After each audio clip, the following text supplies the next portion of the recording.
ان الحمد للہ نحمده ونستعینه ونستغفره ونعوذ باللہ من شرور انفسنا ومن سیئات اعمالنا من يهده الله فلا مضل له ومن يضلل فلا هادي له واشهد ان لا اله الا الله وحده لا شريك له واشهد ان محمدا عبده ورسوله اما بعد فان خير الحديث كتاب الله وخير الهدي هدي محمد صلى الله عليه وآله وسلم وشر الأمور محدثاتها وكل محدثة بدعة وكل بدعة ضلالة وكل ضلالة في النار.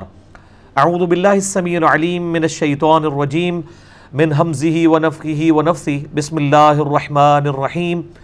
رب اشرح لي صدري ويسر لي أمري واحلل عقدة من لساني يفقهوا قولي. بسم الله الرحمن الرحيم. ان اللہ وملائکتہ یصلون علی النبی یا ایہا الذین آمنوا صلوا علیہ وسلموا تسلیما. اللہم صل علی محمد وعلی آل محمد کما صلیت علی ابراہیم وعلی آل ابراہیم انک حمید مجید.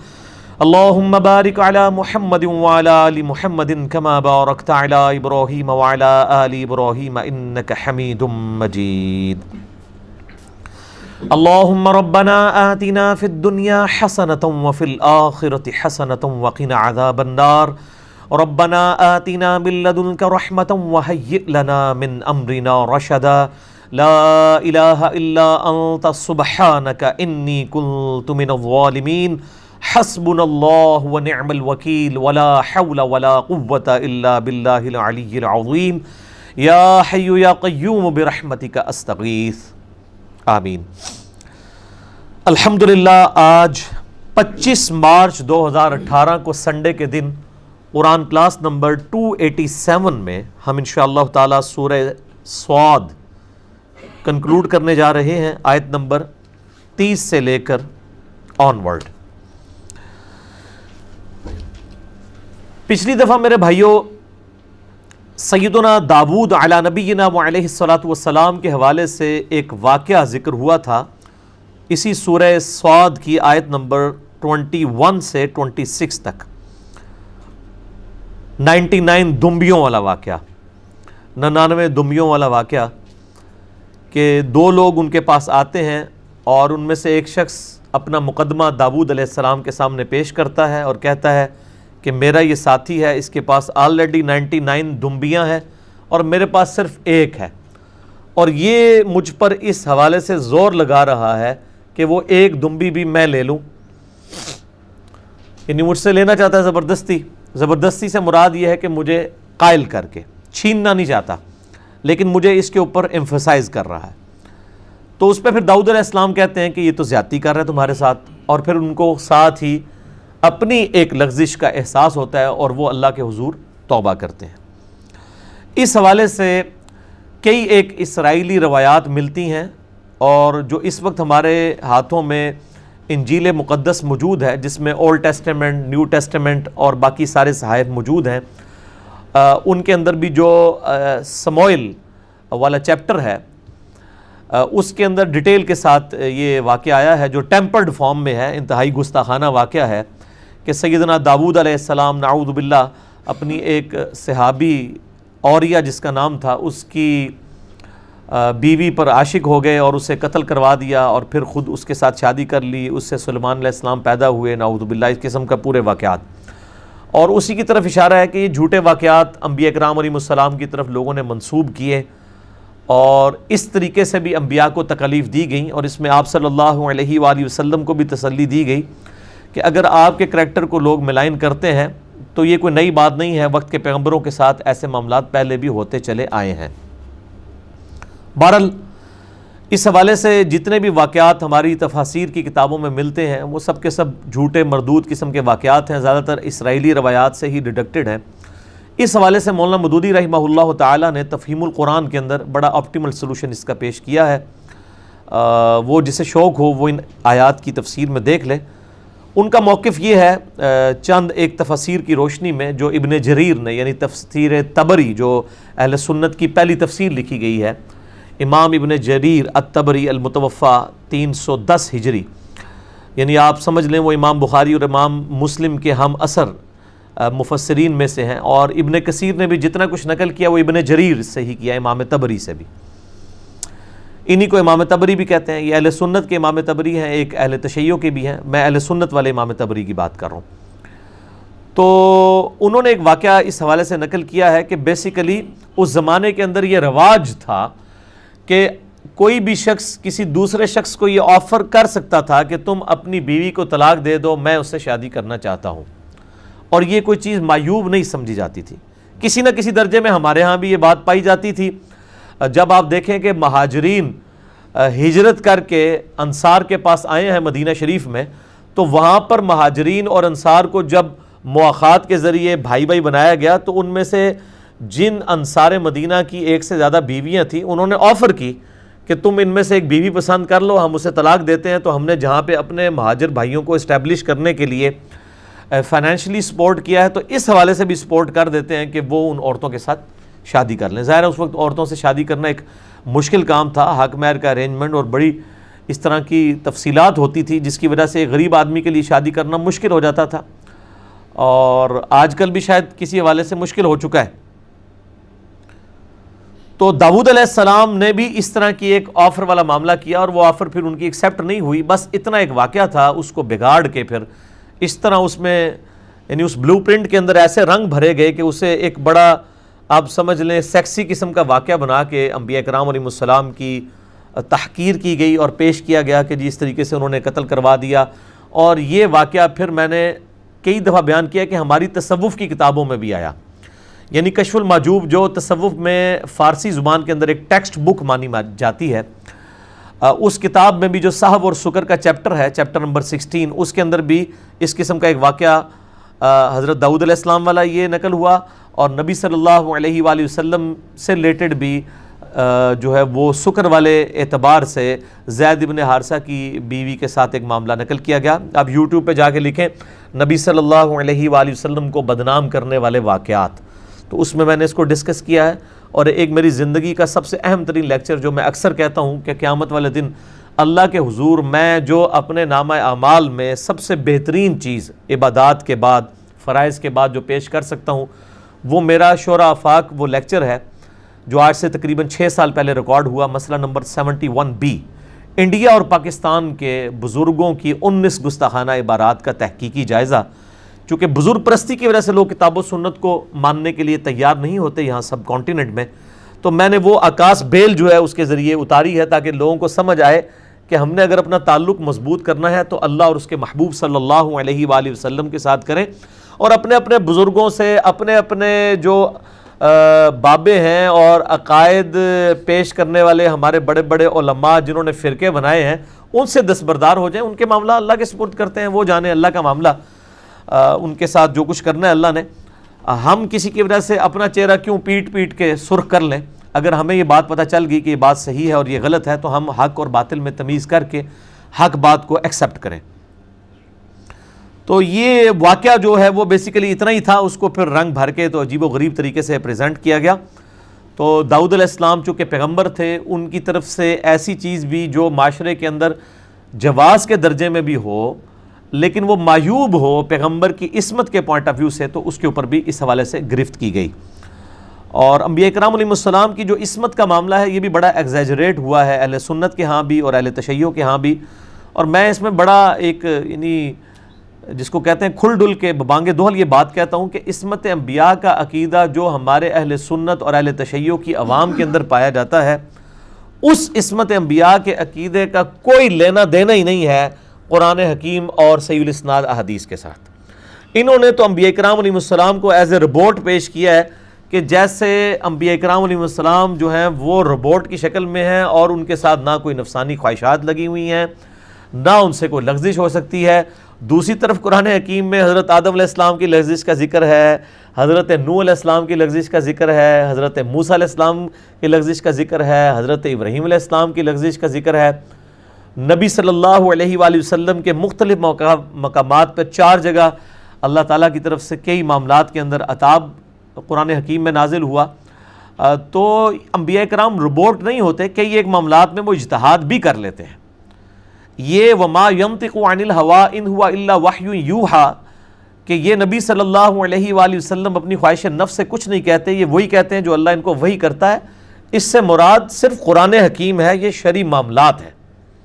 باقی ظاہر ہے کہ آپ روبوٹ تو نہیں تھے، آپ انسان تھے، آپ کی زبان مبارک سے بعض اوقات ایسے الفاظ یعنی کسی کے لیے بد دعا کی فارم میں بھی نکل جایا کرتے تھے، اور پھر آپ صلی اللہ علیہ وآلہ وسلم اس حوالے سے کئی جگہ آپ نے قسم بھی کھا لی اور پھر قسم توڑ بھی دی، وقت کے ساتھ سمجھا کہ یہ بات اس طریقے سے زیادہ بہتر ہے۔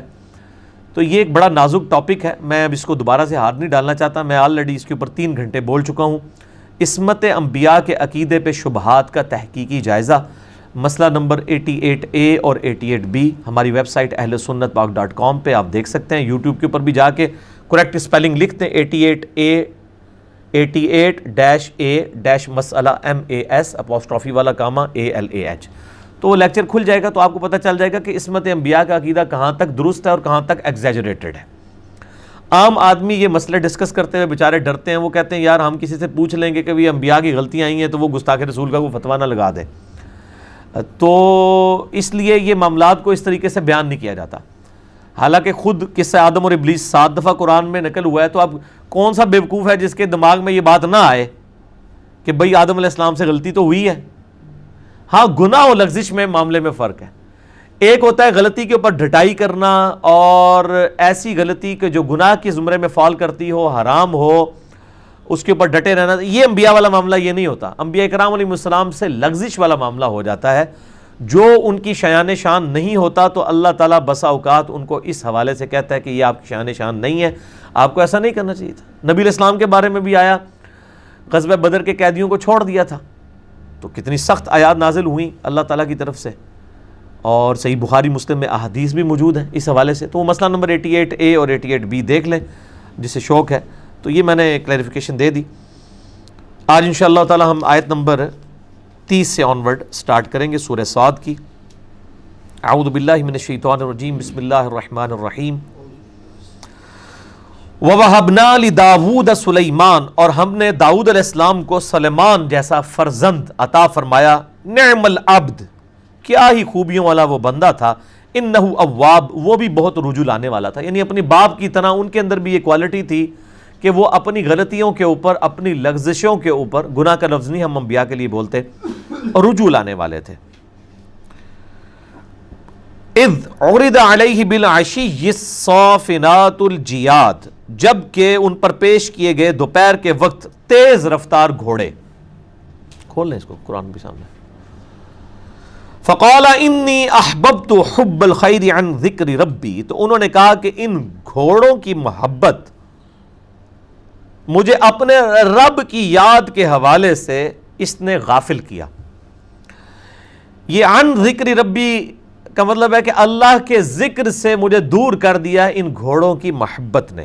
حتی توارت بالحجاب، یہاں تک کہ چھپ گیا پردے میں۔ اب بعض مفسرین اس طرف گئے، اس سے مراد یہ کہ ان کی نماز قضا ہو گئی، وہ گھوڑوں کے ساتھ مشغول رہے، اور بعض نے پھر کہا کہ نہیں یہ تو انبیاء کی اس میں توہین ہو جائے گی، تو انہوں نے کہا کہ نہیں یہ ہے کہ وہ گھوڑے انہوں نے حکم دیا تو گھوڑے پردے میں چلے گئے، اور بعض نے تو اس کا ترجمہ تک بدل دیا، عن ذکر ربی کا انہوں نے ترجمہ کر دیا کہ مجھے گھوڑوں کی محبت جو ہے وہ اللہ کی یاد کے لیے پسند آئی، یعنی یہ گھوڑے جہاد میں استعمال ہوتے ہیں۔ حالانکہ یہ عن جب لفظ ہوتا ہے، لذکر ربی ہوتا تو ہوتا میرے رب کے ذکر کے لیے، عن ذکر ربی ہوگا تو ذکر سے غافل کرنے والی چیز، جس نے آیا من رغب عن سنتی، جس نے میری سنت سے اعراض کیا، فلیس منی، وہ مجھ سے نہیں ہے۔ اس حساب سے اگر ترجمہ کرے من رغب عن سنتی، جو میری سنت کی طرف رغبت کرے وہ مجھ سے نہیں۔ عن ہوتا ہے سے، یعنی اس سے ہٹنا، اور ہوگا اگر لی ہوگا تو ہوگا اس کے لیے۔ یہاں پہ بھی دیکھیں انی احببت حب الخیر عن ذکر ربی، گھوڑوں کی محبت نے مجھے میرے رب کے ذکر سے دور کر دیا۔ حتی توارت بالحجاب، یہاں تک کہ سورج پردے میں چلا گیا، یعنی نماز ان کی قضا ہو گئی، یعنی ان کو ٹائم گزرنے کا پتہ نہیں چلا۔ ردوها علیہ، پھر انہوں نے حکم دیا بعد میں کہ گھوڑوں کو واپس بلایا جائے۔ فتفق مسحا بالسوق والاعناق، تو انہوں نے ہاتھ پھیرنا شروع کیا گھوڑوں کی پنڈلیوں اور گردنوں کے اوپر. یعنی پھر ان کو جب اس چیز کا احساس ہوا، بعد میں انہوں نے گھوڑوں کو اس وقت بھیج دیا، پھر گھوڑوں کے ساتھ پیار اور محبت کا انہوں نے معاملہ کیا. بعض لوگوں نے اس کا پھر ترجمہ کیا کہ انہوں نے گھوڑے بلا کے تو ان کی گردنیں اور پنڈلیاں کٹوا دی، گھوڑے ہی انہوں نے قتل کر دیے کہ ان کی وجہ سے میری نماز قضا ہوئی ہے. حالانکہ اس میں مسح کے الفاظ ہیں کہ انہوں نے ہاتھ پھیرا. تو دونوں طرف ایکسٹریم رویے ہوئے ہیں. چونکہ عصمت انبیاء کے عقیدے کو بڑی بگڑی ہوئی شکل میں امت میں پیش کیا گیا. ایک ایکسٹریم پہ وہ لوگ چلے کہ جنہوں نے انبیاء اکرام علیہ السلام کی عصمت کو تختہ مشق بنایا، اور دوسری طرف وہ ہیں کہ جنہوں نے ناجائز دفاع کرنا شروع کر دیا. اگلے الفاظ بھی بتا رہے ہیں وَلَقَدْ فَتَنَّا سُلَيْمَانَ، ہم نے بے شک سلیمان کو بھی ایک فتنے میں ڈال دیا، ایک آزمائش ان پہ آئی. وَأَلْقَيْنَا عَلَىٰ كُرْسِيِّهِ جَسَدًا ثُمَّ أَنَابَ، اور اس کا پھر اظہار اس طریقے سے ہوا کہ ان کے سامنے کرسی پہ ایک مردہ جسم انہوں نے پایا، تو وہ اس کی طرف متوجہ ہوئے کہ ان سے کوئی لغزش ہوئی ہے اللہ تعالیٰ کے معاملے میں. تاریخی روایتوں میں ملتا ہے کہ مطلب جو اسرائیلیات کے اندر کہ انہوں نے اپنے آپ کو مردہ حالت میں سامنے کرسی پہ دیکھا ہوا پایا. اس لیے ایران والوں نے جو فلم بنائی ہے سلیمان علیہ السلام کے اوپر، اس میں انہوں نے اس کو اسی فارم میں پیش کرنے کی کوشش کی ہے. بہرحال جو بھی واقعہ تھا اس کی ڈیٹیل نہیں ہے، قرآن پاک نے اس کو اشارتاً ذکر کیا. قال رب اغفر لی وہب لی ملکا لا ینبغی لأحد من بعدی، انہوں نے فوراً کہا رب مجھے معاف کر دے اور مجھے ایسی حکومت عطا فرما جو مجھ سے بعد کسی کو میسر نہ آئے، انک انت الوہاب، بے شک تو عطا فرمانے والا ہے. اب دیکھ لیں انبیاء کرام علیہ السلام کی یہ خوبی تھی کہ وہ اللہ کی طرف رجوع لانے والے ہوتے تھے. آدم علیہ السلام سے بھی لغزش ہوئی، انہوں نے بھی دعا کی ربنا ظلمنا انفسنا وان لم تغفر لنا وترحمنا لنکونن من الخاسرین، اے رب ہم نے اپنی جانوں پر ظلم کیا، اگر تو نے ہمیں معاف نہ کیا تو ہم خسارہ پانے والوں میں سے ہو جائیں گے. یہ آدم علیہ السلام کی سنت ہے. اسی لیے آدمی وہ ہوتا ہے جو اپنے غلطی کے بعد اس کے اوپر کوئی جسٹیفیکیشن نہ دے، کوئی لیم ایکسکیوز اللہ کی بارگاہ میں پیش نہ کرے، بلکہ فوراً اللہ کی طرف رجوع لے. اور شیطان وہ ہوتا ہے جو اپنی غلطی کا بھی جھوٹا دفاع کرے کہ میں اس سے افضل ہوں، میں اسے کیوں سجدہ کروں. آج بھی جائے گا وہ کس سے، آدم اور ابلیس.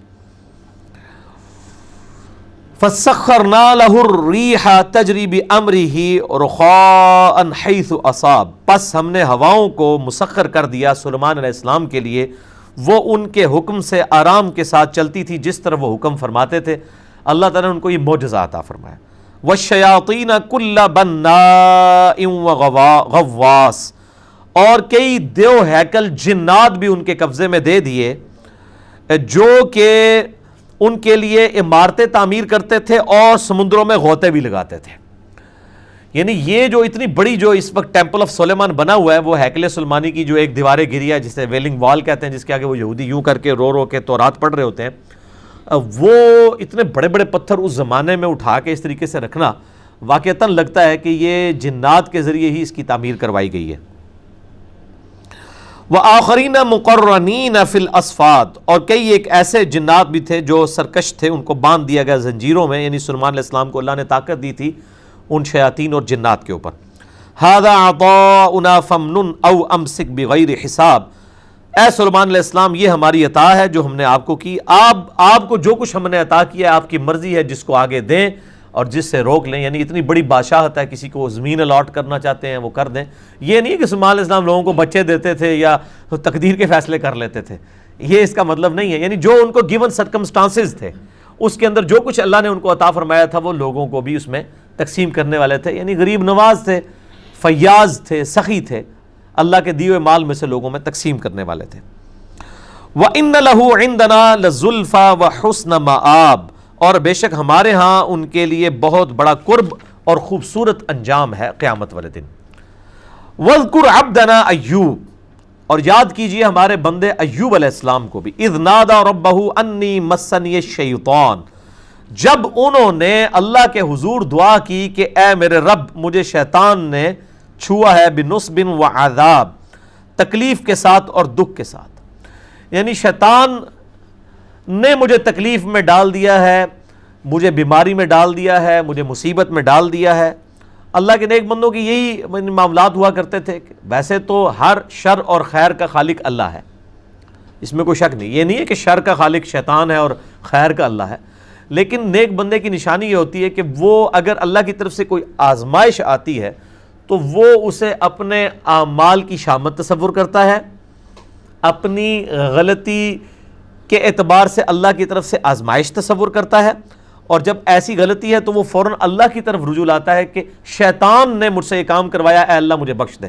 جس طرح کہ حضرت موسیٰ علیہ السلام سے جب وہ ایک قبطی اور ان کا وہ قوم کا بندہ آپس میں لڑ پڑے، سورۃ القصص میں آتا ہے، تو انہوں نے مکہ مارا تو وہ بندہ ہی مر گیا۔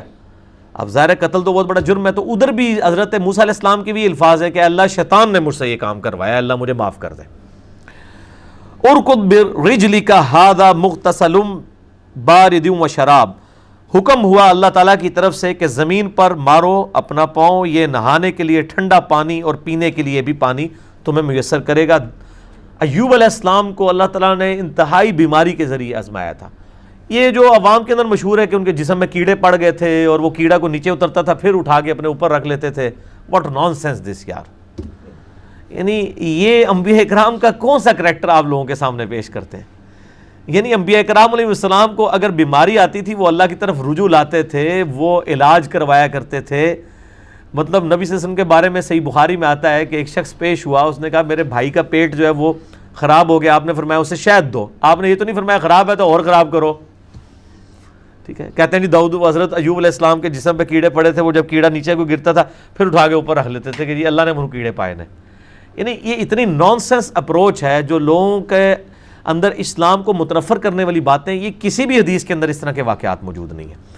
یہ قصص الانبیاء کے اندر اس قسم کے جھوٹے واقعات لکھے جاتے ہیں جن کی کوئی اسناد نہیں، زیادہ تر اسرائیلی روایات جو ہیں انہوں نے بیڑا غرق کیا۔ تو نبی علیہ السلام نے اسے کہا کہ شہد دو، شہد دیا اور پیٹ خراب ہو گیا، وہ پھر آیا تو آپ صلی اللہ علیہ وآلہ وسلم نے فرمایا شہد دو، اس نے کہا یا رسول اللہ صلی اللہ علیہ وسلم پھر دیا، پھر پیٹ خراب ہو گیا، آپ نے فرمایا اللہ کا قرآن سچا ہے کہ شہد میں شفا ہے، تم بچے کو اس کو اپنے بھائی کو شہد ہی دو۔ تیسری یا چوتھی دفعہ دیا تو اسے شفا ہوگی۔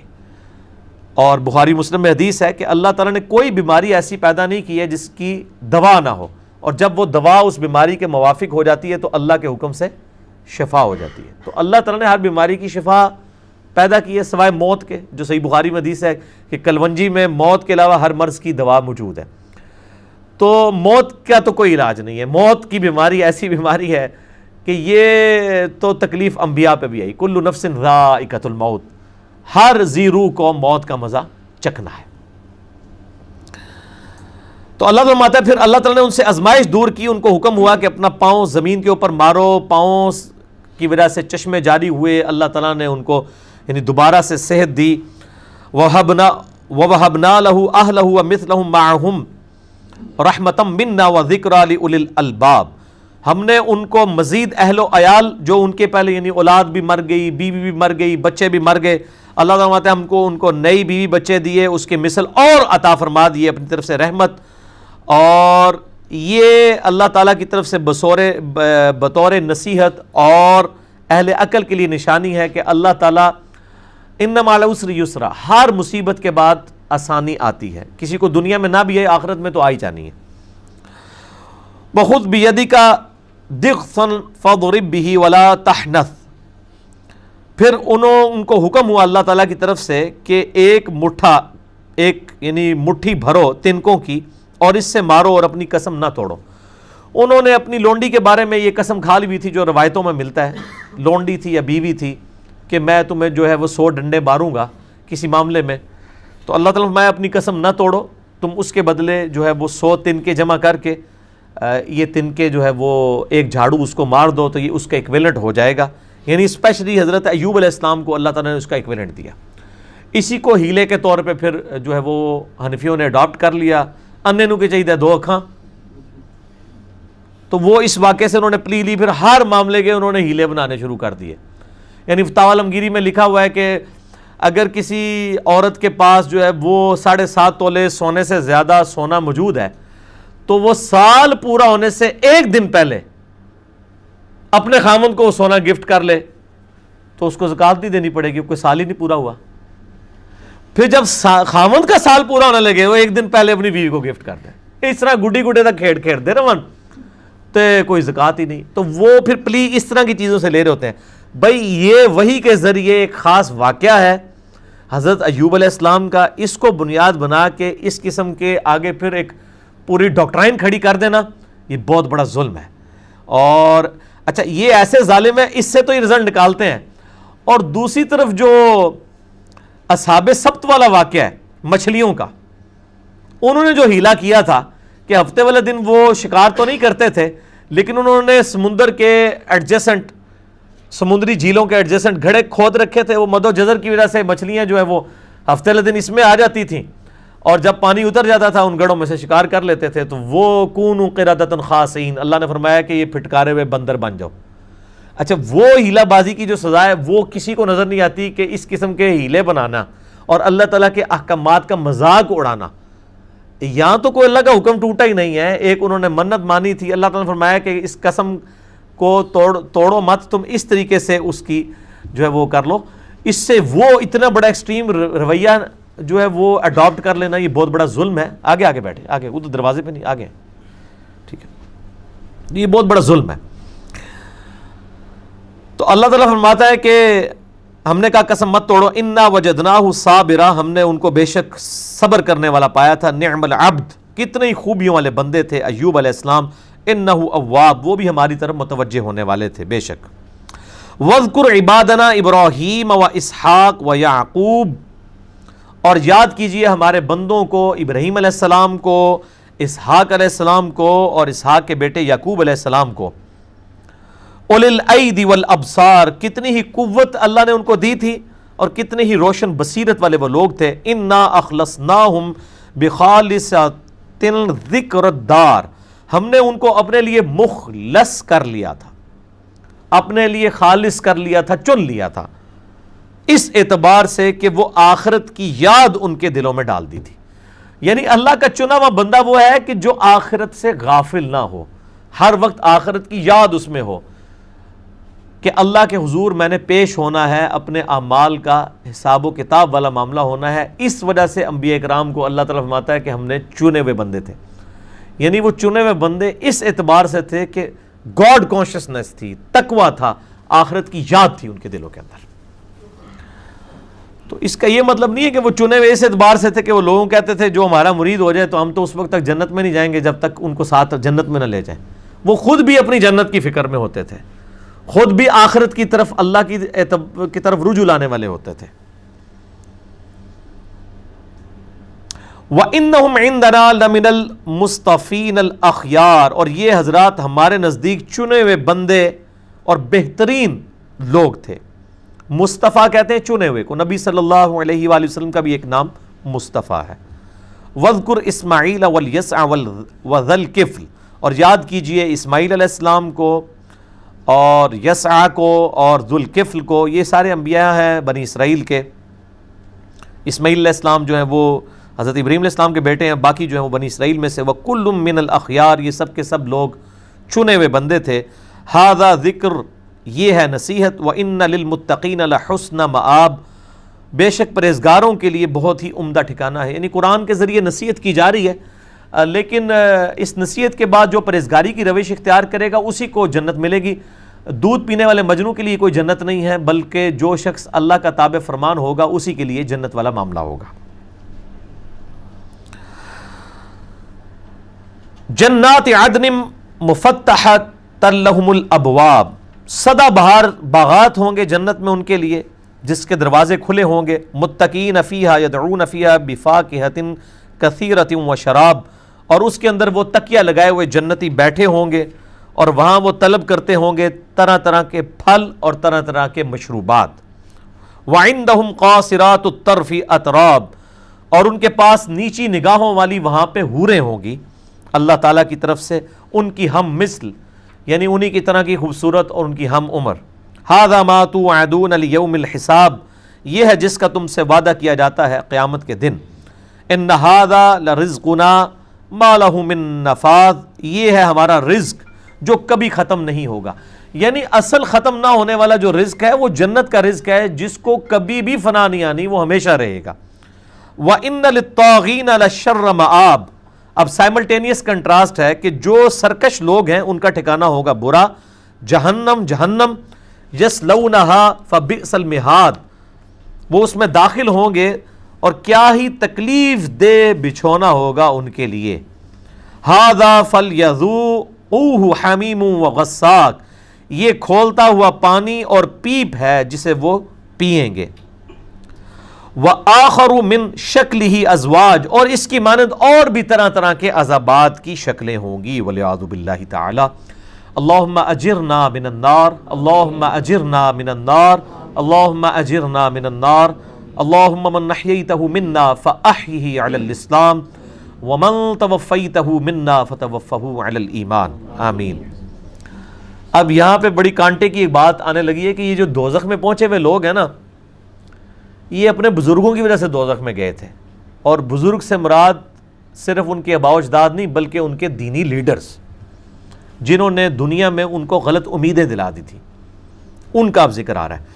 ھذا فوج مقتحم معکم. جب دوست کی دوزخ میں جائیں گے نا تو اللہ تعالیٰ جو پہلے دوست کی موجود ہے نا ان سے کہے گا کہ لو جی ایک نئی کھیپ، نئی فوج آ رہی ہے دوزخ میں تمہاری طرف. لا مرحبا بہم، جن کے لیے کوئی خوش آمدید نہیں ہے. دنیا میں تو لوگ اپنے علماء کے استقبال کے لیے اور مسجدوں میں بھی نعرے لگا کے کھڑے ہو جاتے تھے.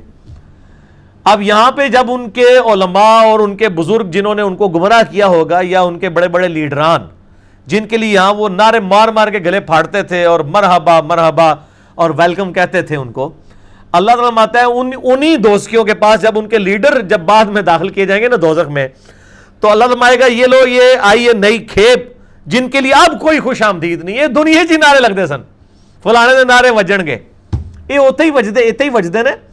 آپ جلسوں کے اندر دیکھ لیں، جلوسوں کے اندر دیکھ لیں، چاہے وہ سیاسی ہوں چاہے مذہبی ہوں، کس طریقے سے لوگ اپنے لیڈروں کے پیچھے ایک دوسرے کو قتل کر دیتے ہیں، ان کے لیے گلے پھاڑتے ہیں. تو اللہ تعالیٰ ماتا ہے کہ وہ ان کے فالوورز تو پہلے ہی دوزخ میں ہوں گے نا، پھر ان کے لیڈروں کو جب ایک فوج در فوج جو ہے نا وہ داخل کیا جائے گا نا تو ان کے لیے کچھ خوش آمدید نہیں ہوگی. انہم صالوا النار، ان کے لیے ضرور ہوگی آگ تاپنے کو. یہاں پہ یہ نہیں ہے، دنیا میں تو ہار پہنائے جاتے تھے، ان کے ساتھ لوگ سیلفیاں بنواتے تھے، ان کے نام کے نعرے لگاتے تھے، لیکن آخرت کے اندر کیا ہونا ہے؟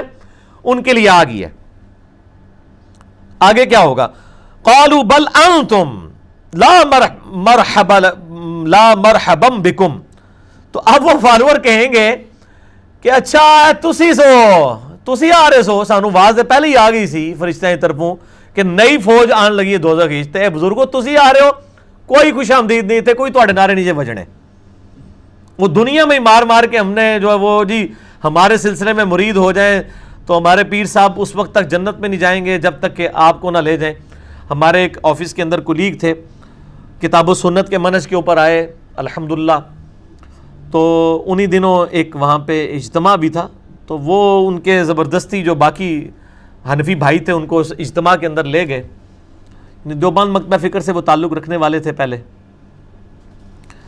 تو وہاں ایک عالم دین سے ان کی ملاقات کرائی، وہ حافظ قرآن بھی تھے. تو حافظ قرآن عالم دین نے ان سے کہا کہ آپ رفع الیدین کرنا چھوڑ دیں، یہ سنت کے مطابق نماز چھوڑ دیں، آپ ہمارے طریقے کے مطابق نماز پڑھیں جو آپ پہلے پڑھ رہے تھے، اب آپ کو کیا ہو گیا ہے؟ تو انہوں نے کہا کہ میں نے خود بخاری اور مسلم پڑھی ہے، میں کس طریقے سے نبی علیہ السلام کی صحیح حدیث کا انکار کر دوں اور آپ کے پیچھے چلنا شروع کر دوں؟ تو انہوں نے کہا نہیں وہ دونوں طرح کی حدیثیں. اس نے کہا کہاں ہیں دونوں طرح کی حدیثیں؟ ہمیں تو پتہ ہے ایک ہی حدیث ہے آپ کے پاس، وہ بھی کمزور ہے. باقی بخاری سے لے کے ابن ماجہ تک دنیا کی ہر حدیث کی کتاب میں نماز کا ایک ہی طریقہ لکھا ہوا ہے. اور عرب کے لوگ جہاں سے دین پھیلا، جو صحابہ کی اولاد ہے، ان بیچاروں کو تو آج تک نہیں پتہ چلا کہ رفع الیدین ختم ہو گیا ہے. ایتھے چوتھے محلے آگے تو انہوں پتہ لگ گیا. جب ان کے پاس کوئی دلیل کارگر نہ ہوئی تو وہ عالم دین کہنے لگے دیکھیں میں حافظ قرآن ہوں اور حافظ قرآن نے 7 بندے جنت میں لے کے جانے ہیں، تو میں آپ کو ساتھ لے جاؤں گا، آپ رفع الیدین چھوڑ دیں. یہ پتہ نہیں کنہوں نے لانا لایا ہونا ہے. پہلی تو گل ہے روایت ہی جعلی ہے. حافظ قرآن کے اوپر آپ میرا کلپ دیکھ لیں، حافظ قرآن، صحیح حافظ قرآن کی فضیلت کیا ہے اور وہ کون حافظ قرآن ہے جو نبی علیہ السلام کی احادیث کا اور کتاب و سنت کا دشمن ہے. وہ حافظ قرآن، اس کے اوپر یہ فضائل آئیں گے تو یہ دنیا میں بڑی بڑی امیدیں دلا دیتے ہیں. تو اللہ تعالیٰ ماتا ہے وہ ان فالورز ان کے پیچھے لگ کے دوزخ میں پہنچے ہوں گے تو پہلے ہی دوزخ میں وہ تو جل ہی رہے ہوں گے نا. پھر ان کے جب بزرگوں کو وہاں پہ پیش کیا جائے گا نا تو ان کو اس لیے پیش کیا جائے گا بعد میں کہ ہاں بھی ہون کرو نا استقبال ہے نا دا گلے پھاڑ دے سونا, اور ان کے اوپر وہ فالوور جو لانتے بھیجے کہ تو اڑی سی گمراہ ہوئے ہیں.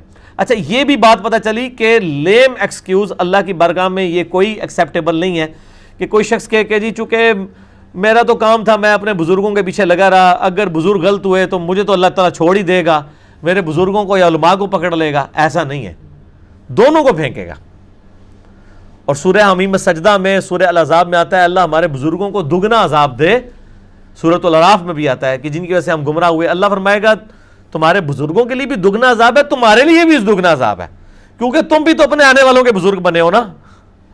ٹھیک ہے نا جی, بزرگی ادھر تو ختم نہیں ہو گئی نا, تمہارے آنے والے تمہیں فالو کرتے رہے تو تم بھی تو بزرگ ہو, سب کے لیے دگنا عذاب ہے. تو یہاں پہ بھی دیکھیں اللہ تعالیٰ ہمارا کہ جب وہ داخل ہوں گے تو وہ وہاں پہ جو ان کے دنیا میں جو ان کے چاہنے والے ہیں نا, وہ کہیں گے تمہارے لیے لا مرحبم بکم, آج تمہارے لیے کوئی خوش آمدید نہیں, انتم قدمتموہ لنا, تم نے ہی آگے کیا ہے اس عذاب کو ہمارے لیے, یعنی آپ لوگوں نے ہمیں مروایا, یہ جو ہم عذاب بھگت رہے ہیں بزرگوں تواڈی میں بھگت رہے ہیں تو اتنے کوئی خوش آمدید نہیں, آؤ تسی بھی چکھو یہ مزہ. فبئس القرار, تو کیا ہی برا ٹھکانہ ہے دوزخ. قالوا ربنا من قدم لنا هذا فزدہ عذابا ضعفا فی النار, پھر وہ اس وقت ان کے فالور کہیں گے اے اللہ ہمارے ان بزرگوں کو جن کی وجہ سے ہم یہاں دوزخ میں پہنچے ہیں دگنا عذاب دے, اور ان کا عذاب بڑھا دے آگ کے اندر جن کی وجہ سے ہم دوزخ میں پہنچے. وقالوا ما لنا لا نرى رجالا كنا نعدهم من الاشرار, اور کہیں گے کیا وجہ ہے کہ ہمیں نظر نہیں آ رہے وہ لوگ جنہیں ہم دنیا میں بڑا کم ترین شمار کیا کرتے تھے. یعنی ہم یہ کہتے تھے یہ تو بس کمی کمین لوگ ہیں اور یہ تو جاہل لوگ ہیں, ان لوگوں کا دین سے کیا لینا دینا. یعنی جو عام آدمی جس نے دین کو فالو کیا, کافر جب ان مسلمانوں کا مذاق اڑایا کرتے تھے یا مسلمانوں میں جن کو باتیں سمجھ آ گئی تھیں اور علماء ان کا مذاق اڑایا کرتے تھے, تو وہ پوچھ رہے ہوں گے کہ وہ کدھر گئے, انہوں نے اتنے دوزخ کی طرح سے ہونا نہ لا دے بندے ہو, تو آڈی منی ہوتی تھے تو آڈے نال ہوندے, تو وہ دوستی کہیں گے وہ کدھر نظر, وہ تو پھر جنت میں, وہ سورۃ الاعراف کے اندر آیا, پھر جنتیوں اور دوستیوں کا مکالمہ بھی ہوگا. اتخذناہم سخریہ, ہم ان کا دنیا میں مذاق اڑایا کرتے تھے. اب زاغت عنہم الابصار, یا اب پھر گئی ہیں ان کی طرف سے ہماری آنکھیں, ہمیں نظر نہیں آ رہے, یا ہم وہ مذاق اڑایا کرتے تھے وہ مذاق ہی ساڑھے گاٹے فٹ ہو گیا, اصل میں تو وہ جنتی ہوں گے جن کو وہ دوزخ میں تلاش کر رہے ہوں گے. ان ذالک لحق, بے شک یہ ہے سچ. تخاصم اہل النار, کہ دوست کی آپس میں لڑیں گے. یعنی یہ جو واقعہ نقل ہوا ہے نا, یہ ایک سچا واقعہ ہے کہ دوزخ کے اندر جا کے فالورز اور ان کے لیڈرز آپس میں لڑیں گے, لیکن وہاں پہ ان کے لڑنے کا کوئی فائدہ نہیں ہوگا, الٹا وہ ایک دوسرے کے اوپر لان تان ہی کریں گے. وہ کہیں گے کہ ہم نے تمہیں مطلب تم نے ہمیں مروایا, اور جو لیڈرز کہیں گے وہ ہم نے زبردستی تو تمہارے ساتھ نہیں کی تھی, تم ہماری بات نہ مانتے. اس کے حوالے سے یوٹیوب کے اوپر میری کئی ایک ویڈیوز ہے. ایک میری ویڈیو ہے بزرگوں کی اندھا دھند پیروی کا انجام اور اس کا علاج, مسئلہ نمبر 71A. اسی کا بی پارٹ ہے, انڈیا اور پاکستان کے بزرگوں کی 19 گستاخانہ عبارات کا تحقیقی جائزہ. اس میں نے کئی کراس ریفرنس کے طور پہ آیات پیش کی ہیں کہ قبول حق میں سب سے بڑی رکاوٹ دنیا میں بھی بزرگ پرستی ہے, اور آخرت میں بھی جو ہے وہ عذاب کی جب یہ چیزیں دیکھیں گے تو اس وقت وہ بزرگوں کو ہی رو رہے ہوں گے. تو دنیا میں ہم دیکھ رہے ہیں یہ بزرگ پرستی اتنا بڑا فتنہ ہے کہ ہماری تو دعوت کچھ نہیں ہے. انبیاء جب دعوت پیش کیا کرتے تھے نا لوگوں کو, انبیاء کے مقابلے پہ جو لوگ کھڑے ہوتے تھے نا, وہ اپنے بزرگوں کی بنیاد کے اوپر کھڑے ہوا کرتے تھے. یہ جو یہودیوں نے نبی علیہ السلام کی دعوت قبول نہیں کی ہے, کس وجہ سے نہیں کی؟ علماء یہود کی وجہ سے, علماء یہود کی وجہ سے. یعنی علماء کا فتنہ اتنا بڑا فتنہ ہے کہ اگر وقت کا پیغمبر بھی آ کے دعوت پیش کرے نا تو یہ قابو کر لیتے ہیں اپنی پبلک کو. حضرت عیسیٰ علیہ السلام کی دعوت بنی اسرائیل کو قبول کرنے سے کون سی چیز مانے ہوئی تھی؟ علماء. حضرت عیسیٰ علیہ السلام جب جا کے بیت المقدس کے اندر دعوت حق بلند کیا کرتے تھے تو وہ یہودی علماء کھڑے ہو جاتے تھے, اور وہ ان کے مقابلے پہ پہلا تو وہ ان کا اعتراض ہی بڑا جینون ہوتا تھا, کہتے تھے مرنا گڈا ہے. بھئی عیسیٰ علیہ السلام کی عمر 25 سال تھی، وہ بابے 70-80 سال کے تھے، تو اب دنیا میں بھی لوگ چٹی داڑیوں سے دھوکہ کھاتے ہیں، کہتے ہیں منڈے کھیڑے نو کی پتہ ہے، اور وہ عجیب طرح کے، اور وہ کیا کرتے تھے، ان کی غلطیاں نکالتے تھے، وہ سیدھی سیدھی بات حضرت عیسیٰ علیہ السلام آ کہتے تھے تم سب کے سب لوگ حرام خور ہو، تم لوگوں نے شریعت بدل لی ہے، اور وہ کہتے تھے جی دیکھیں جی ہمیں یہ اللہ نے ہمیں وارث بنایا ہے، یہ مسجدیں مدرسے جو ہم چلا رہے ہیں یہ اللہ نے ہمیں وارث بنایا ہوا ہے، تو حضرت عیسیٰ علیہ السلام کی غلطیاں ہائی لائٹ کرتے تھے، تو الٹیمیٹلی انہوں نے کہا جی قتل کا فتویٰ جاری کر دیا، پھر اللہ تعالیٰ نے ان کو اوپر اٹھا لیا، تو وقت کے پیغمبر کو بھی قتل کرنے کی کوشش کی گئی وقت کے علماء کی طرف سے، جب ان پیغمبروں نے ان کی غلطیاں ہائی لائٹ کی، حالانکہ مذہب تو ایک تھا، یہ نہیں تھا کہ حضرت عیسیٰ علیہ السلام خود بھی یہودی تھے، بنی اسرائیل میں سے تھے نا، آئے بھی یہودیوں کی طرف تھے، یہ نہیں تھا کہ نعوذ باللہ وہ جو یہودی تھے وہ کوئی بت پرست تھے، یا وہ جو ٹیمپل آف سلیمان میں بیٹھے ہوئے لوگ تھے وہ کوئی جو ہے وہ بت پرست لوگ تھے، ایسا تو نہیں تھا، وہ سارے کے سارے متولی تھے۔ اور یہاں پہ بھی آپ دیکھ لیں نبی علیہ السلام جب مدینہ شریف ہجرت کر کے آئے ہیں، سب سے زیادہ ٹف ٹائم آپ کو دیے یہودیوں نے، مشرکین عرب نے تو اسلام قبول کر لیا تھا، اوس اور خزرج نے، یہ منافقین کون تھے؟ یہ وہی تھے یہودی، اوپر سے اسلام قبول کر لیا، اندر سے اسلام دشمنی کی۔ اسلام اس لیے قبول کرنا پڑا کہ یہی اوس و خزرج کو کہا کرتے تھے کہ آخری پیغمبر کے آنے کا وقت قریب ہے، ان کے ساتھ مل کے ہم پوری دنیا پہ غلبہ حاصل کر لیں گے، دھمکی لگایا کرتے تھے، اوس اور خزرج سے یہ جنگیں ہارا کرتے تھے۔ جب نبی علیہ السلام مبعوث ہوئے، اوس اور خزرج نے پہلے ہی اسلام قبول کر لیا، انہوں نے کہا اس سے پہلے کہ یہودی اسلام قبول کر کے ہم پہ غالب آ جائیں، ہم کیوں نہ اس نبی کو ویلکم کہیں، ہم اپنے نبی اس نبی کے ساتھ مل کے ہم یہودیوں کو ماریں۔ اور یہ ہوا کہ وہ ہدایت جو ڈائریکٹلی یہودیوں کو ملی ہوئی تھی وہ انڈائریکٹلی اوس و خزرج کی تو ہدایت کا سبب بن گئی، یہودیوں کو اس میں سے کچھ نہیں ملا، یہ اندازہ کر لیں آپ۔ اور یہی آج بھی ہو رہا ہے کہ یعنی یہ کتابیں پڑھی ہوئی ہیں علماء کے پاس، ان کے شوکیسوں میں پڑھی ہوئی ہیں، پوری پوری زندگی بخاری مسلم پڑھاتے رہتے ہیں، قرآن کی تفاسیر، بلکہ تفسیریں لکھ کے فوت بھی ہو جاتے ہیں، لیکن اس تفسیر کے اوپر خود کوئی نہیں عمل کرتے۔ کتنی موٹی موٹی تفاسیر لکھی ہوئی ہیں آپ دیکھیں، اور قرآن میں جو لکھا ہے بالکل اس کے اپوزٹ تفسیر کی ہوئی ہوتی ہے، تفسیریں لکھ کے فوت ہو جاتے ہیں۔ اور کئی سادہ لوگ ہیں وہ قرآن پڑھتے ہیں اور وہ کہتے ہیں نہیں جی یار قرآن میں تو یہ لکھا ہوا ہے، تو یہ مطلب ہم کس طرف چل رہے ہیں؟ اللہ ان کو ہدایت دے دیتا ہے۔ یہ ضروری نہیں ہوتا کہ ہر بندے کو ہدایت ملے۔ ابو جہل دیکھ لیں، ابو الحکم کہلاتا تھا، حکمت کا باپ، فیصلے کیا کرتا تھا عرب کے لوگوں کے درمیان اختلافات کے، لیکن جب اس نے اسلام قبول نہیں کیا اسے ہم ابو جہل کہتے ہیں۔ اور سائملٹینیس کنٹراسٹ دیکھ لیں، حضرت عمار ابن یاسر غلام زادے تھے، اسی طریقے سے حضرت ان کی والدہ حضرت سمیہ اور ان کے باپ یاسر، یہ سب کے سب غلام زادے تھے، غلام تھے۔ حضرت بلال حبشی غلام تھے، ان کو اللہ نے ہدایت دے دی۔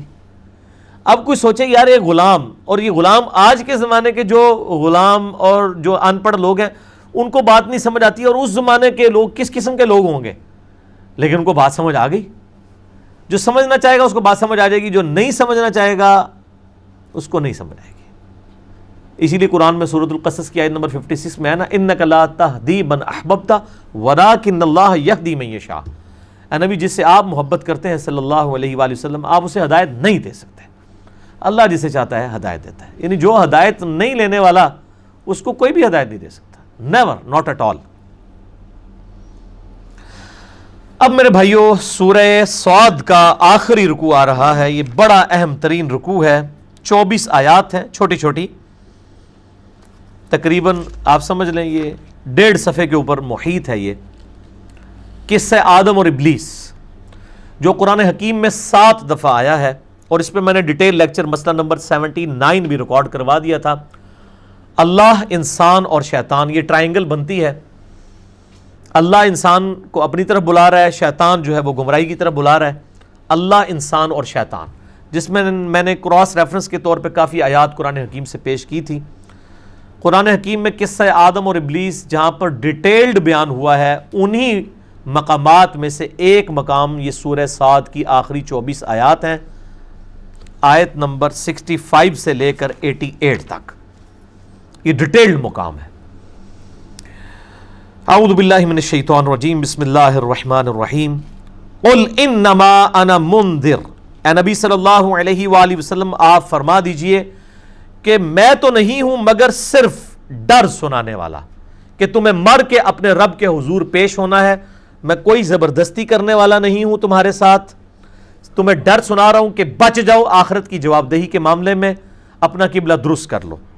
وما من الہ الا اللہ الواحد القہار، اور کانٹے کی بات یہ ہے کہ نہیں ہے کوئی معبود سوائے اس اللہ کے جو اکیلا ہے اور سب پر غالب ہے، یکتا ہے، سب پہ چھایا ہوا ہے، چھایا ایسا ہوا ہے کہ آنے واحد میں سارے نافرمانوں کو تباہ و برباد کر دے، لیکن پھر بھی اپنے بندوں کو ڈھیل دیتا ہے۔ رب السماوات والارض، آسمانوں کا رب بھی ہے اور زمین کا بھی، وما بینہما، اور جو کچھ ان کے درمیان ہے، یعنی پوری کائنات کا پالنے والا رب وہ ہے، العزیز الغفار، غالب بھی ہے لیکن بخشنے والا بھی ہے۔ غالب ایسا ہے کہ اپنے نافرمانوں کو جب چاہے ملیا بیٹ کر دے، لیکن معاف فرمانے والا ہے، ڈھیل دیتا رہتا ہے۔ قل ہوا نبأ عظیم، اے نبی فرما دیجئے صلی اللہ علیہ وآلہ وسلم، یہ بہت بڑی اہم خبر ہے جو میں تمہیں دے رہا ہوں کہ تمہیں اپنے رب کے حضور بر کے پیش ہونا ہے۔ انتم عنہ معرضون، لیکن تم مسلسل اس سے روگردانی کر رہے ہو۔ ما کان لی من علم بالملأ الاعلی اذ یختصمون، میری یہ حیثیت نہیں تھی، نہ یہ میری کیپیسٹی تھی کہ فرشتوں کے درمیان جو معاملات میں جھگڑا ہو رہا تھا علمی، میں اس کی خبر خود سے حاصل کر لیتا۔ ان یوحا الی الا انما انا نذیر مبین، مگر یہ کہ میری طرف وحی کی جاتی ہے کہ میں تو فقط ڈر سنانے والا ہوں۔ یعنی فرشتوں کے درمیان جب اختلاف رائے ہوا، اللہ تعالیٰ نے انہیں اختلاف رائے کا حق دیا جب آدم علیہ السلام کو پیدا کیا جا رہا تھا۔ سورۃ البقرہ میں آتا ہے نا، اللہ نے ان سے جب ڈسکشن کی تو انہوں نے کہا کہ تو ایسے کو زمین میں خلیفہ بنائے گا جو قتل و غارت کرے، خون ریزی کرے، ٹھیک ہے؟ تو اللہ تعالیٰ نے فرمایا کہ میں وہ چیزیں جانتا ہوں جو تم نہیں جانتے۔ پھر اللہ تعالیٰ نے جو ہے وہ چند چیزوں کے بارے میں فرشتوں سے پوچھا، حضرت آدم علیہ السلام کو ان کے نام سکھا دیے، فرشتوں کو وہ نام نہیں آئے، آدم علیہ السلام کو ان کے نام آ گئے۔ تو اسی علم کی بنیاد پر فرشتوں کو حکم ہوا کہ آدم علیہ السلام کو سجدہ کیا جائے، یعنی ان کی علمی فضیلت مانی جائے۔ یہاں پہ لوگ جو ہیں وہ علم کی توہین کرتے ہیں، او جی علم تے شیطان کو لی بڑا سی، کھیت ہے مٹی سی۔ ہاں وہ آپ والا علم تھا، علماء والا علم تھا کہ وہ مانتے تو تھے یہ اللہ کا حکم ہے، لیکن وہ کہتے تھے یہ کتابوں میں لکھا رہے، ہم نے عمل کوئی نہیں کرنا۔ وہ مانتے تو تھے کہ بخاری اور مسلم میں نماز کا طریقہ یہ لکھا ہوا ہے، لیکن وہ کہتے ہیں لکھا رہے، ہم نے عمل کرنا ہے اپنے جو ہمارا دل چاہے گا۔ تو ایسے علم کے اوپر یہ علم تو نہیں ہوتا نا، یہ تو جہالت ہوتی ہے۔ جی شیطان بھی بہت بڑا عالم تھا، شیطان کہاں سے عالم تھا؟ شیطان وہی والا عالم تھا جو آپ کے عالم والے عالم ہیں، کہ ہم ان کو کہتے ہیں قرآن میں یہ لکھا ہوا ہے، وہ نہیں ماننے کے لیے تیار ہوتے۔ شیطان کو بھی اللہ نے حکم دیا کہ یہ کام کرو، نہیں ماننے کے لیے تیار ہوا، ٹھیک ہے؟ عالم وہ ہوتا ہے جو بات مان لے، علم والی بات جب اس کے سامنے رکھی جائے اکڑ نہ کرے۔ تو جی شیطان بہت بڑا عالم تھا، حالانکہ آدم علیہ السلام کو اللہ نے کہا کہ وہ عالم تھا، اور جس نے عالم کو نہیں مانا وہ اصل میں شیطان جو ہے وہ جاہل تھا، شیطان کوئی عالم نہیں تھا۔ اچھا یہاں پر ایک بعض لوگ سوال کرتے ہیں کہ یہ فرشتوں کو کیسے پتا چلا جی کہ وہ زمین میں قتل و غارت کرے گا؟ اس سے ثابت ہوا کہ فرشتوں کے پاس علم غیب تھا۔ اللہ تو بندو اگر علم غیب تھا تو جو آدم علیہ السلام نے چیزوں کے نام بتا دیے تو فرشتے بھی بتا دیتے، پھکی، اینٹی وینم، الزامی جواب۔ اگر علم غیب تھا تو وہ نام بھی بتا دیتے نا چیزوں کے، تو انہوں نے کہا یا اللہ ہمیں تو نہیں پتا۔ علم غیب نہیں تھا، بیسیکلی ان کے پاس ایک ایکسپیرینس تھا، جو سورۃ الحجر میں آتا ہے کہ ہم نے جنوں کو انسانوں سے بہت پہلے لپکتے ہوئے آگ کے شعلے سے پیدا کیا۔ دو ہی مخلوقات ہیں جن کو اللہ نے اختیار دیا ہوا، جن اور انسان۔ وما خلقت الجن والانس الا لیعبدون، انہی کی اکاؤنٹیبلٹی ہے۔ تو جنات چونکہ انسانوں سے پہلے پیدا ہوئے تھے، وہ زمین میں آباد تھے، وہ بھی اسی طریقے سے آپس میں لڑتے مرتے تھے، لڑائیاں کرتے تھے، قتل و غارت کرتے تھے۔ تو ظاہر ہے کہ اب فرشتوں کے سامنے ایک ایکسپیرینس تھا کہ یا اللہ انسان سے پہلے ایک جنات کی شکل میں تو نے مخلوق پیدا کی ہوئی ہے، تو اس کے کرتوت تو ہم نے دیکھ لی ہیں، تو یہ بھی تو یہی کرے گا، قتل و غارت کرے گا۔ یہ ریزن تھی اس کی، علم غیب والا مسئلہ نہیں تھا، بلکہ وہ ایک ایکسپیرینس تھا ان کے سامنے کہ جس کو اختیار دیا جاتا ہے تو وہ پھر اختیارات کا ناجائز استعمال کرتا ہے، اور آج تک کر رہا ہے. آپ دیکھ لیں یہاں پہ بھی یہی صورتحال ہے کہ اگر یہ ہو کہ اذان ہوتے ہی جو بندہ مسجد کی طرف نہ جائے اس کے پاؤں پہ فالج گر پڑے، تو آپ دیکھیں سارے مسجد میں جائیں گے اس ڈر کی وجہ سے، لیکن کوئی فالج نہیں گرتا. آرام کھانے سے زبان نہیں جلتی ہے، جتنا مرضی کھائیں. ہاں آخرت میں جلے گی، دنیا میں نہیں جلے گی. اللہ نے اختیار دیا ہوا نا، آخرت میں پکڑ ہو جائے گی. تو یہ ریزن تھی. تو اللہ تعالیٰ فرماتا ہے کہ اے نبی فرما دیجئے کہ میری طرف وحی کے ذریعے قصہ آدم اور ابلیس بتایا گیا. یہ اس چیز کا ثبوت ہے کہ میرے پاس وحی آتی ہے، میں اللہ کا پیغمبر ہوں، میں نے خود سے کوئی علم نہیں حاصل کیا ہوا. اب اس میں بھی نبی علیہ السلام کے ذاتی علم غیب کی نفی ہو گئی ہے کہ اے نبی علیہ السلام فرما دیجئے ما کان لی من علم بالملأ الاعلی اذ یختصمون، میری یہ کمپیٹنسی نہیں تھی کہ مجھے علم حاصل ہو جاتا کہ فرشتے جو جھگڑ رہے تھے، ظاہر ہے میری پیدائش سے بھی پہلے کا واقعہ، یعنی دنیا میں آنے سے پہلے کا واقعہ، اور پھر وہ میرے سامنے بھی نہیں ہوا. ان یوحی الی الا انما انا نذیر مبین، مگر یہ کہ مجھے وحی کے ذریعے بتایا گیا ہے کہ میں تو نہیں ہوں مگر صرف ڈر سنانے والا. اللہ کی وحی میں تم تک پہنچاتا ہوں. علم غیب پہ میرا مسئلہ نمبر 6A آپ دیکھ لیں، علم الغیب سے متعلق فرقہ وارانہ نظریات کا تحقیقی جائزہ. اور وہ کون سا جھگڑا تھا جو وحی کیا گیا اس کا ذکر آ رہا ہے. اذ قال ربک للملائکۃ انی خالق بشرا من طین، یاد کرو وہ وقت جب تمہارے رب نے فرشتوں سے فرمایا کہ بے شک میں پیدا کرنے والا ہوں انسان کو مٹی سے. وَإِذَا سَوَّيْتُهُ، جب میں اسے سوار چکوں، وَنَفَخْتُ فِيهِ مِن رُوحِي، اور اپنی طرف سے اس میں روح پھونک دوں، فَقَعُوا لَهُ سَاجِدِينَ، تم سب کے سب سجدے میں گر پڑنا. یہ تعظیمی سجدہ تھا جو اگلی امتوں میں جائز تھا. حضرت یوسف علیہ السلام کو ان کے بھائیوں نے اور ماں باپ نے سجدہ کیا، سورہ یوسف میں آتا ہے. یہاں پہ فرشتوں کا حکم آیا کہ فرشتوں کو حکم ہوا کہ سجدہ کرو. سجدہ تعظیمی جائز تھا، اس امت میں حرام ہو گیا. وہ ابو داؤد اور ابن ماجہ کے اندر حدیث موجود ہے، اس میں شریک القاضی مدلس ہے، لیکن سما کی تصریح سنن کبریٰ البیہقی کے اندر موجود ہے کہ ایک صحابی نے نبی علیہ السلام کو سجدہ کیا. آپ نے فرمایا سر اٹھائیے، کیا کر رہا ہے؟ انہوں نے کہا یا رسول اللہ علیہ وسلم میں ہیرا نامی شہر، نجدیوں کا شہر کوفے کے پاس، وہاں گیا، میں نے دیکھا کہ وہ اپنے سردار کو سجدہ کرتے ہیں. آپ تو اللہ کے رسول ہیں، تو ہم آپ کو کیوں نہ سجدہ کریں؟ تو آپ صلی اللہ علیہ وآلہ وسلم نے فرمایا جب میں فوت ہو جاؤں گا اور تم میری قبر سے گزرو گے، کیا میری قبر پہ بھی سجدہ کرو گے؟ ان کا نہیں یا رسول اللہ. اچھا ان کو بھی پتا تھا قبر پہ نہیں سجدہ کرنا، پاکستانیوں کو آج تک نہیں پتہ لگا. تو آپ صلی اللہ علیہ وآلہ وسلم نے فرمایا کہ جب تم میری قبر پہ سجدہ نہیں کرو گے تو مجھے کیوں سجدہ کر رہے ہو؟ اگر میں سجدہ جائز سمجھتا تو بیویوں سے کہتا کہ اپنے خاوندوں کو سجدہ کریں، اس حق کے سبب جو اللہ نے مردوں کو اپنی عورتوں کے اوپر دیا ہے، لیکن اس کو بھی نبی علیہ السلام نے حرام فرما دیا. تو سجدہ تعظیمی اس امت کے اندر مکمل طور پر حرام ہے. اس وقت کی جواز کی حد تک تھا. رہا سجدہ عبادت تو وہ ہمیشہ ہی اللہ کے لیے رہا ہے، وہ کسی اور کے لیے نہیں ہے. فسجد الملائکۃ کلہم اجمعون، تو سب کے سب فرشتے سجدے میں گر پڑے، الا ابلیس، سوائے ابلیس کے. ابلیس جو ہے، ابلیس کہتے ہیں جیلس ہونے والے کو، جو حسد کرنے والا ہو. اچھا اس میں بھی پھر وہ اس میں سے بڑے روحانی نکتے نکال رہے ہوتے ہیں نا. یہ جو زیادہ تر روحانی نکتے ہوتے ہیں نا، یہ پیورلی شیطانی نکتے ہوتے ہیں جو یہ پیش کر رہے تھے. دیکھو جی ان نے جناب ابلیس نو اللہ نے تاں جڑا ارادہ درگاہ کر دیتا، انہیں نبی دی تعظیم نہیں سی کی تھی.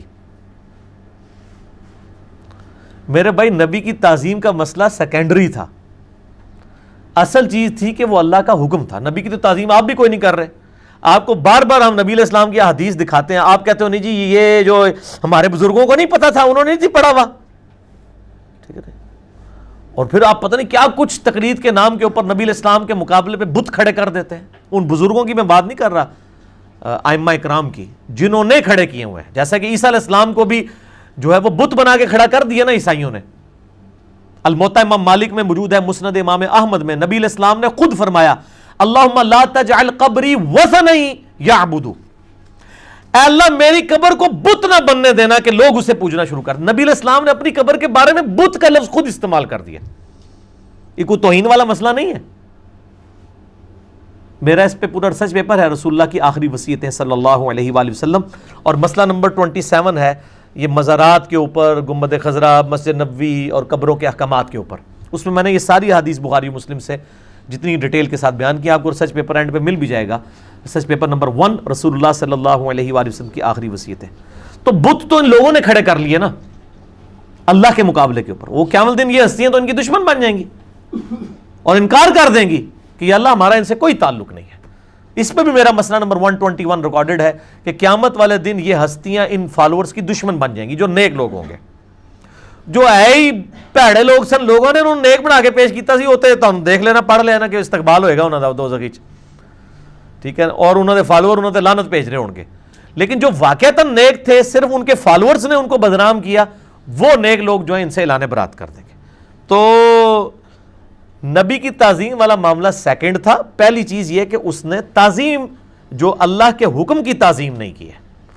اللہ تعالیٰ، اور پھر بعض لوگ اس طرح بھی گئے، دیکھے جی وہ بڑا پکا مواحد تھا جی شیطان، اس نے کہا میں اللہ کے علاوہ کسی کو سجدہ ہی نہیں کروں گا. یہ تو کہیں نہیں قرآن میں لکھا ہوا. اور بیسیکلی اس کے ذریعے نا وہ توحید کو ڈائلیوٹ کرنے کی کوشش کرتے ہیں کہ تاکہ جو توحید کی بات کرے نا اس کو کہا جائے یہ شیطان والا کام ہے. شیطان بھی کہنا سی میں صرف اللہ نو سجدہ کراں گا. تو یہ سجدہ تعظیمی تو نبی علیہ السلام نے حرام کر دیا ہے. اگر یہ نبی علیہ السلام کے زمانے میں ہوتے نا تو نبی علیہ السلام کو بھی نعوذ باللہ یہ توحید پڑھانے کی کوشش کرتے کہ آپ اپنے آپ کو سجدہ نہیں کرنا دے رہے تو یا رسول اللہ سنے عشق دے چلے تے نمبر لے گئے عقل والے تے انجے ہی عمرہ گالیاں، یہ تے شیطانی توحید ہے. میں تے اللہ دے بندے ہو، من تو پھر سب کچھ پتہ ہے نا. وہ کہتا ہے نا دائیوں کو ٹھڈ نہیں چھپے ہوندے، دائیوں سے تو پیٹ نہیں چھپے ہوتے. ہم تو خود اس گمراہی میں رہے ہیں، ہمیں پتہ ہے کون کون سی یہ اس قسم کی جھوٹی چیزیں جو ہیں وہ پڑھایا کرتے ہیں لوگوں کو. یہ تو نبی علیہ السلام کو مشورہ دیتے ہیں کہ آپ یہ کون سی توحید پڑھا رہے ہیں کہ مجھے سجدہ نہ کرو. فرشتوں نے بھی تو کیا تھا حضرت آدم کو، ہم آپ کو کیوں نہ کریں. محمد بریلوی صاحب نے پھر شعر بھی لکھ دیا. ایک طرف کتاب لکھی کہ سجدہ تعظیمی حرام ہے. فقہ حنفی میں 2 موقف ہیں. ایک موقف یہ ہے کہ سجدہ تعظیمی جائز ہے غیر اللہ کے لیے، سجدہ عبادت کو تو خیر وہ شرکی سمجھتے ہیں. اور ایک موقف ہے کہ حرام ہے. احمد بریلوی صاحب نے باقاعدہ کتاب لکھی کہ سجدہ تعظیمی حرام ہے. اچھا، لیکن دوسری طرف نعت یہ شعر لکھ دیا، سر سوئے روزہ جھکا پھر تجھ کو کیا، دل تھا ساجد نچ دیا پھر تجھ کو کیا. وہ کہتے ہیں کہ میں نے نبی علیہ السلام کے قبر مبارک کی طرف جو سر جھکایا ہے تو تجھے کیا تکلیف ہے؟ تیرے سامنے تو میں سر جھکا رہا ہوں نا، دل سے تو میں نے حضور کو سجدہ بھی کیا. بڑا چنگا کام کیتا ہے جی اللہ دے بندے ہو. نبی علیہ السلام فرما رہے ہیں کہ تم میری قبر سے گزرو گے کیا اس کو بھی سجدہ کرو گے؟ اگر میں سجدہ جائز سمجھتا تو بیویوں کہتا خامدوں کو سجدہ کریں. اور احمد بریلوی صاحب کہہ رہے ہیں سر سوئے روزہ جھکا پھر تجھ کو کیا، دل تھا ساجد نچ دیا پھر تجھ کو کیا. یہ تجھ کو کیا، یہ نجدیوں کو نہیں وہ کہہ رہے، اصل میں تو انڈائریکٹلی نبی علیہ السلام کو کہہ رہے ہیں کہ اگر میں نے آپ کو سجدہ کیا تو آپ کو کیا مسئلہ ہے. ظاہر دیکھیں یہ کس نے تعلیم فرمایا ہے کہ سجدہ نہیں کرنا؟ نبی علیہ السلام نے. یہ کس کو سنائی جا رہی ہے بات؟ آپ دیکھیں انڈائریکٹلی کہاں تک گستاخی والا معاملہ چلا جاتا ہے. یعنی وہ یہ ہے، یہ شیطانی تعظیم سکھا رہے ہوتے ہیں. شیطانی توحید نہیں، یہ شیطانی تعظیم ہے جو یہ سکھا رہے ہیں. تو اللہ فرماتا ہے سب کے سب سجدے میں گر پڑے سوائے ابلیس کے. استکبر، اس نے تکبر کیا، وکان من الکافرین، اور وہ کافروں میں شامل ہو گیا. اچھا، یہاں سے شائبہ ہوتا ہے کہ شاید ابلیس بھی فرشتہ تھا. قرآن حکیم میں کئی جگہ ہے کہ فرشتے اللہ کے حکم کی نافرمانی نہیں کرتے. یہاں پہ آیا فرشتوں کو حکم ہوا سجدہ کرو، سب فرشتوں نے سجدہ کیا سوائے ابلیس کے. تو یہاں سے تو یہی لگتا ہے کہ ابلیس کوئی ایسا فرشتہ تھا جو اللہ کا نافرمان نکلا. تو یہ تو قرآن میں فٹ ان بیٹھتی نہیں، آپٹیمل سولوشن ہی نہیں، تطبیق ہی نہیں ہوتی. قرآن حکیم میں 7 دفعہ قصہ آدم اور ابلیس آیا ہے. 6 کی 6 دفعہ آپ کو یہ پتہ ہی نہیں چلتا کہ ابلیس نے کیوں سجدہ نہیں کیا جبکہ وہ فرشتوں میں شامل تھا، جب تک آپ 7واں مقام نہ پڑھ لیں. اور وہ ہے سورۃ الکہف کی آیت نمبر 50. اس میں آیا ہے کان من الجن ففسق عن امر ربی، وہ جنوں میں سے تھا اس لیے اس نے رب کی نافرمانی کی. فرشتوں کے ساتھ تو ملا ہوا تھا لیکن ہے جنات میں سے تھا. اچھا، اس سے یہ بات پتہ چل گئی کہ یہ قرآن حکیم میں اگر کوئی ایک صفحہ بھی پھاڑ دے، ایک صفحہ، تو قرآن ہدایت کے لیے کافی نہیں رہے گا. کیونکہ سورۃ الکاف میں اگر آپ یہ 50 نمبر آیت نہ ہوتی تو 6 دفعہ پڑھ کے تو آپ یہ مہمہ حل ہی نہیں کر سکتے کہ ایک طرف قرآن کہہ رہا ہے فرشتے نافرمانی نہیں کرتے، دوسری طرف فرشتہ نافرمانی کر رہا ہے، جب تک کہ وہ 7واں مقام آپ کے سامنے نہ ہو. کان من الجن ففسق عن امر ربی، وہ جنات میں سے تھا اس لیے اس نے رب کی نافرمانی کی. یہ پوائنٹ ٹو بی نوٹڈ ہے. اس لیے میں کہتا ہوں قرآن کو پوری ٹوٹیلٹی میں لینا ہے، ادروائز قرآن پاک میں سے کوئی چیز بھی آپ نکال دیں گے تو یہ پرفیکٹ کتاب پھر نہیں رہے گی. اس حوالے سے کوئی نہ کوئی جھول رہ جائے گی. اور ایک اور بات بھی پتہ چلی کہ یہ جو لوگ کہتے ہیں نا بات مختصر کی جائے، سب سے زیادہ جوامع کلمات کس کے پاس ہیں؟ اللہ کے پاس، کہ بات مختصر اور اپنا میسج کنوے. اللہ کو بھی اپنا میسج کنوے کرنے کے لیے 500 صفحوں کی کتاب بھیجنی پڑی ہے، 5 صفحوں کی نہیں ہے.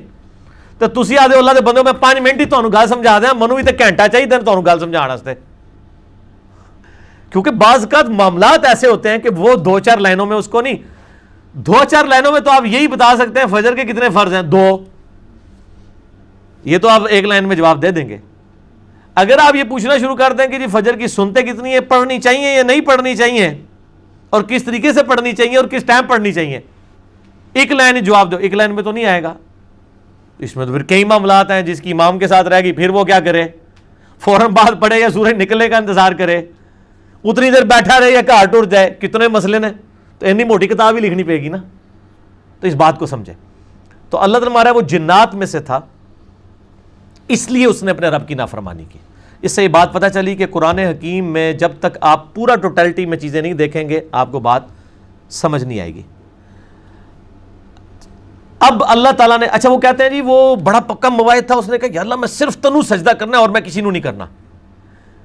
اور اس نے توحید کی وجہ سے جو ہے نا وہ سجدہ نہیں کیا تھا حضرت آدم کو. اس سے پتہ چلا کہ جو توحید کی بات کرتا ہے نا وہ شیطان ہوتا ہے. بھائی قرآن پاک میں 7 دفعہ ایک قصہ آدم اور ابلیس آیا ہے. کہیں تو یہ ذکر ہوتا کہ اس ابلیس کے الفاظ آتے کہ یا اللہ میں اس لیے سجدہ نہیں کر رہا کہ میں صرف تنو کرنا ہے. کہیں نہیں آیا. اللہ نے اسے ریزن پوچھی اور اس نے بتائی ہے. اس نے ان کے بزرگوں والی ریزن نہیں بتائی ہے کہ میں نے کیوں نہیں کیا. دیکھیں خود سے نا کس کس چیزوں سے انہوں نے لوگوں کو دھوکے دیے ہوئے ہوتے ہیں. قرآن میں تو کہیں نہیں آیا کہ یا اللہ میں نے صرف تجھے ہی کرنا ہے، اس کو نہیں کرنا، میں پکا مواحد ہوں. یعنی توحید کو بدنام کرنے کے لیے اور توحید کے ساتھ دشمنی نبھانے کے لیے کس کس قسم کی غلیظ ایگزامپلز انہوں نے گھڑنی شروع کی ہیں. قرآن میں تو ایسی کوئی بات نہیں آئی ہے. قرآن میں کیا ہے، اللہ تعالیٰ نے اس سے پوچھا قال یا ابلیس، کہا اوے حسد کرنے والے. ابلیس کہتے ہیں حسد کرنے والے. ما منعک ان تسجد لما خلقت بیدی، تجھے کس چیز نے منع کیا کہ جسے میں نے اپنے ہاتھوں سے بنایا کہ تو اسے سجدہ نہ کرے. استکبرت ام کنت من العالین، کیا تو نے تکبر کیا یا تو اپنے آپ کو بڑا عالی مرتبے میں خیال کرتا ہے. اللہ تعالیٰ بھی یہاں کہہ سکتا تھا کہ کیا ایسی وجہ تو نہیں ہے کہ تو میرے علاوہ کسی کو سجدہ ہی نہیں کرنا چاہتا. دیکھیں کیسی کیسی انہوں نے ڈھونگرے چاہے ہیں. اور اس کو کہتے ہیں معرفت دی گل. ادھے وچوں نکل دی گل، وچوں کوئی نہیں نکل دی. اے جناب جڑی وچوں نکلی ہے نا اے تانوں وچ سٹے گی دوزخ دے، جڑی وچوں کٹ دو گلاں بالکل ڈفرنٹ. نہ قرآن پڑھنے بھی نہیں دیں گے. پھر آپ کو کہیں گے علم بس کریو یار قرآن نہیں ڈائریکٹ پڑھی دا، تانوں پتہ ہے پھر بندہ گمراہ ہو جاتا ہے. ٹھیک ہے نا. قال انا خیر من، شیطان نے کہا اے اللہ میں اس سے بہتر ہوں. اس نے قطعاً نہیں کہا کہ یا اللہ میں نے تجھے کرنا ہے اس کو نہیں کرنا. خلقتنی من نار، تو نے مجھے پیدا کیا آگ سے، وخلقتہ من طین، اور اسے پیدا کیا تو نے مٹی سے، کیچڑ والی مٹی سے. جزوی طور پہ اس کی بات درست تھی کہ آگ اوپر اٹھتی ہے اور زمین پستی کی نشانی ہے. لیکن یہ ایک پہلو ہے جس میں آگ مٹی سے بہتر ہے. اس کے علاوہ ہزاروں پہلو ہیں جس میں مٹی آگ سے بہتر ہے. آگ میں جو بھی چیز جائے جل کے راکھ ہو جاتی ہے، اور مٹی میں آپ بے قدر بیج بوئیں 6 ارب گنا بڑا درخت بن جاتا ہے. اس پورے کے پورے جن و انس کی جو خوراک ہے اسی زمین سے آ رہی ہے. زمین مٹی ہے، مٹی میں اللہ نے کتنی برکت رکھی ہے. دیکھنے میں کتنی حقیر چیز ہے لیکن اللہ تعالیٰ نے اس کے اندر کتنی کوالٹیز رکھی ہوئی ہے. تو یہ اس کا لیم ایکسکیوز تھا. پہلی تو بات ہے اس کو یہ ایکسکیوز دینا ہی نہیں چاہیے تھا. جب اللہ کا حکم ہے تو آگے ڈیٹیلز میں جانے کی ضرورت ہی نہیں. اور دیکھیں اللہ کو اس حوالے سے وہ مان رہا ہے کہ تو نے مجھے پیدا کیا. اللہ کو تو مان رہا ہے، اللہ کا تو انکاری نہیں ہے. لیکن جب بندے کا دماغ خراب ہو جائے، اللہ کو مان رہا ہے، اللہ کی نہیں مان رہا. آج بھی ہمارے اکثر گمراہ لوگوں کا یہی حال ہے، اللہ اور اس کے رسول کو مان رہے ہیں، اللہ اور اس کے رسول کی نہیں مان رہے. جو اللہ اور اس کے رسول عز و جل و صلی اللہ علیہ وآلہ وسلم کی بات کرتا ہے، اس کا تو گمراہ ہو گیا، اے گستاخ رسول ہو گیا، اے بدعتی ہے جی. قال فخرج منها، اللہ نے فرمایا دفع ہو جائے ادھر سے. فإنك رجیم، تو راندہ درگاہ ہو چکا ہے، تجھ پہ پھٹکار ہے. وَإِنَّ عَلَيْكَ لَعْنَتِي إِلَى يَوْمِ الدِّينِ، اور بے شک تجھ پہ لعنت ہے قیامت کے دن تک کے لیے، قیامت کے دن تک کے لیے تجھ پہ لعنت ہے. قَالَ رَبِّي فَأَنذِرْنِي إِلَى يَوْمِ يُبْعَثُونَ، تو وہ کہنے لگا اللہ پھر مجھے قیامت تک مہلت دے دے. قَالَ فَإِنَّكَ مِنَ الْمُنذَرِينَ، اللہ تعالیٰ نے بھی پھر شانہ انداز میں فرمایا جا دیتی مہلت، جا کر لے جو کچھ کرنا ہی. الی یوم الوقت المعلوم، اس مقررہ وقت جس کے دن کا جو وقت ہے وہ طے شدہ ہے، اللہ کے علم میں ہے، یعنی قیامت کا دن، اس تک تجھے مہلت ہے. قال فبعزتک لاغوینہم اجمعین، پھر اس نے کہا اللہ مجھے تیری عزت کی قسم میں پوری نسل انسانی کو اغوا کر لوں گا، سب کو گمراہ کر دوں گا. الا عبادک منہم المخلصین، سوائے تیرے چند چنے ہوئے بندے، ان کے سوا میں سب کے سب لوگوں کو اغوا کر لوں گا. والعیاذ باللہ تعالی. اور یہ جو اس نے دعویٰ کیا تھا میرے بھائیوں، یہ اس نے پھر سچ بھی کر دکھایا ہے. اور اس کا ذکر بھی اللہ تعالیٰ نے سورہ سبا کی آیت نمبر 20 اور 21 میں فرما دیا ہے. سورہ سبا کی آیت نمبر پارہ نمبر 22 میں آپ چلے جائیں، آیت نمبر 20 اور 21 ہے. آپ کے یہ بلو والے قرآن پاک میں پیج نمبر 431 ہے. 431 پیج میں نیچے سے چھٹی لائن ہے، آیت نمبر 20 اور 21 سورہ سبا، آیت نمبر 20 اور 21. وَلَقَدْ صَدَّقَ عَلَيْهِمْ إِبْلِيسُ ظَنُّهُ، اور بے شک ابلیس نے اپنا گمان سچ کر دکھایا.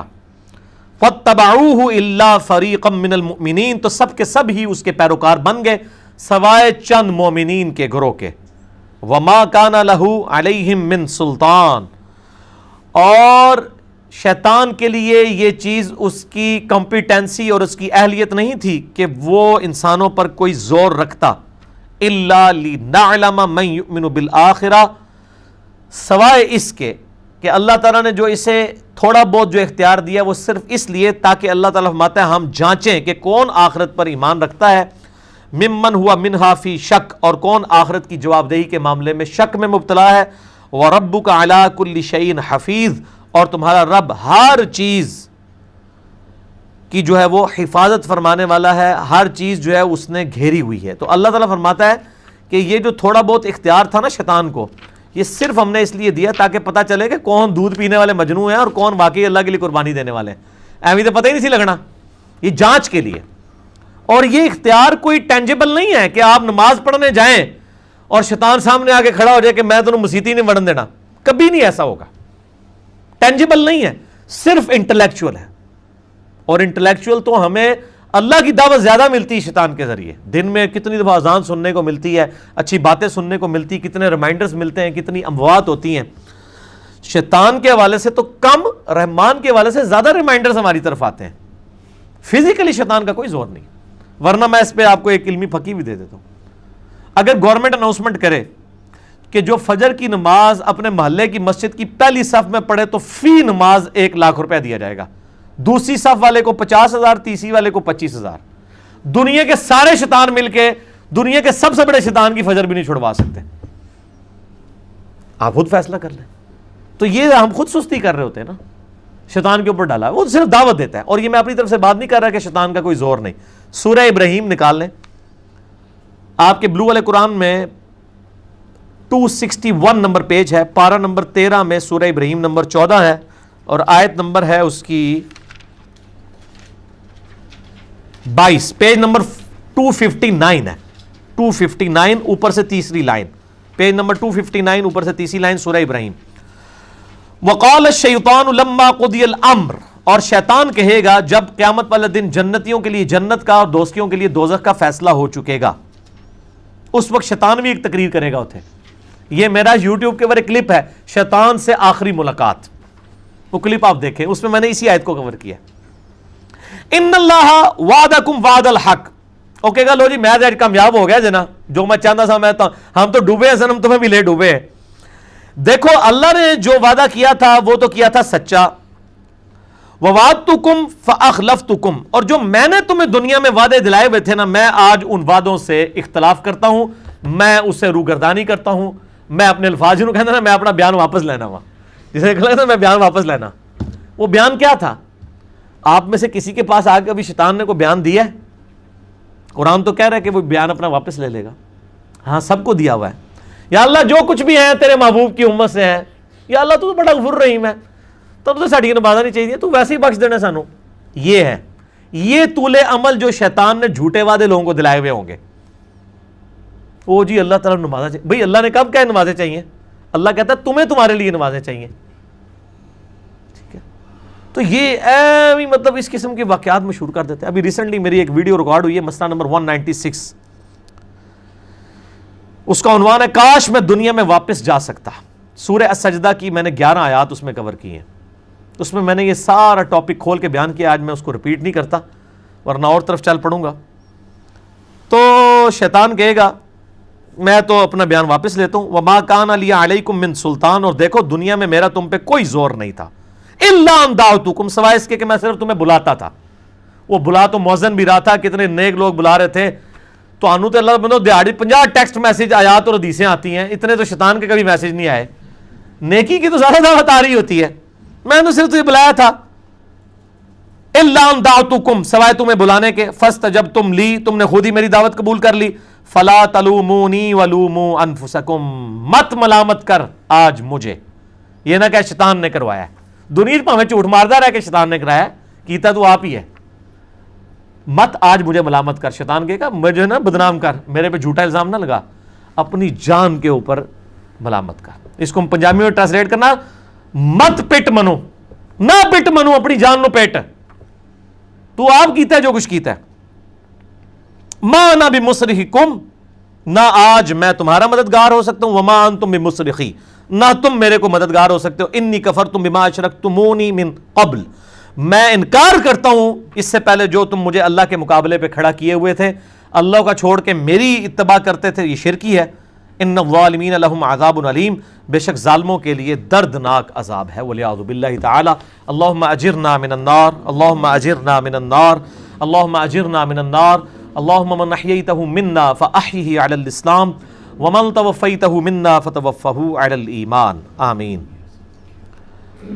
اچھا وہ اب اس کو مہلت مل گئی ہے، وہ کہتا ہے یا اللہ دیکھ تو صحیح میں کرتا کیا ہوں ان کے ساتھ، سب کو اغوا کر لوں گا سوائے نیک چند ایک بندوں کے جو راستہ حق کا اختیار کریں گے. اچھا دنیا میں اگر کسی بادشاہ کو کوئی بدماش آ کے دھمکی لگائے اور اسے کہے کہ میں تیرے بندے چک لینے نے، میں تیرے بندے اٹھا لوں گا، تیرے بندے اغوا کر لوں گا سارے، تو دنیا کا بادشاہ کیا کہتا ہے؟ میں تکنا ایسی دی تیسی تیری جرت. یہی کہتا نا، کیونکہ وہ یہ خیال کرتا ہے کہ میری بادشاہی اسٹیک پہ لگ رہی ہے کہ میرے بندے اٹھائے گا، وہ یہ سمجھتا ہے. لیکن اللہ کے کیس میں ایسا نہیں ہوا جو کائنات کا بادشاہ ہے. جب شیطان نے یہ دھمکی لگائی نا انسان کے حوالے سے کہ یا اللہ میں تیرے سارے بندے اغوا کر لوں گا، چند ایک لوگ ہی تیرے ساتھ ہوں گے، اور اللہ تعالیٰ سورہ سبا میں کہہ رہا ہے کہ اس نے اپنی بات پوری بھی کر دکھائی ہے. تو اس کے مقابلے پہ اللہ نے یہ نہیں کہا کہ میں تکنا ہوا کس طرح تو کرنا ہے، ایسی دی تیسی تیری، نہیں، کیونکہ اللہ تو بے پرواہ ہے. اس نے اپنے نبی بھیجے ہیں، کتابیں بھیجی ہیں، اور کیا کرے وہ؟ اس سے بڑا کیا کام کرے؟ کتابیں بھیج دی، پیغمبر بھیج دیے، حق کا حق ہونا، باطل کا باطل ہونا بتا دیا. لا اکراہ فی الدین، دین قبول کرنے کے معاملے میں کسی پہ جبر نہیں. قد تبین الرشد من الغی، بے شک ہدایت گمراہی سے الگ ہو چکی ہے. انا ہدیناہ السبیل، ہم نے راستہ دکھا دیا ہے. اما شاکرا و اما کفورا، چاہے تو شکر گزاری کی روش اختیار کرو، خواہ نہ شکری کی، لیکن آخرت میں نہیں چھوڑوں گا جس نے نہ شکری کی. یہ ذہن میں رکھنا. لیکن ہدایت بھی سب کو پلیٹ میں رکھ کے نہیں دوں گا. والذین جاہدوا فینا لنہدینہم سبلنا, جو لوگ کوشش کریں گے انہی کے لیے حق کے راستے کھولوں گا. جو کوشش نہیں کرے گا دریا کے کنارے بھی پیاسا مر جائے گا. جس طرح اکثر مسلمان مر رہے ہیں اس وقت, قرآن گھروں میں پڑھا ہوا ہے لیکن وہ پڑھا ہوا نہیں ہے, پڑھا ہی ہوا ہے. اور کدھر گورے جو ہیں وہ مرنے سے پہلے جناب قرآن ترجمے سے پڑھ رہے ہیں, ان کو ہدایت مل رہی ہے. یہ آپ کے سامنے ہے میرے بھائیوں. اللہ کا تو کوئی رشتہ دار نہیں ہے, جو کوشش کرے گا اس کو ہدایت ملے گی. عزیز سمجھنا ساڑھی کو رشتہ داری ہے اللہ نال.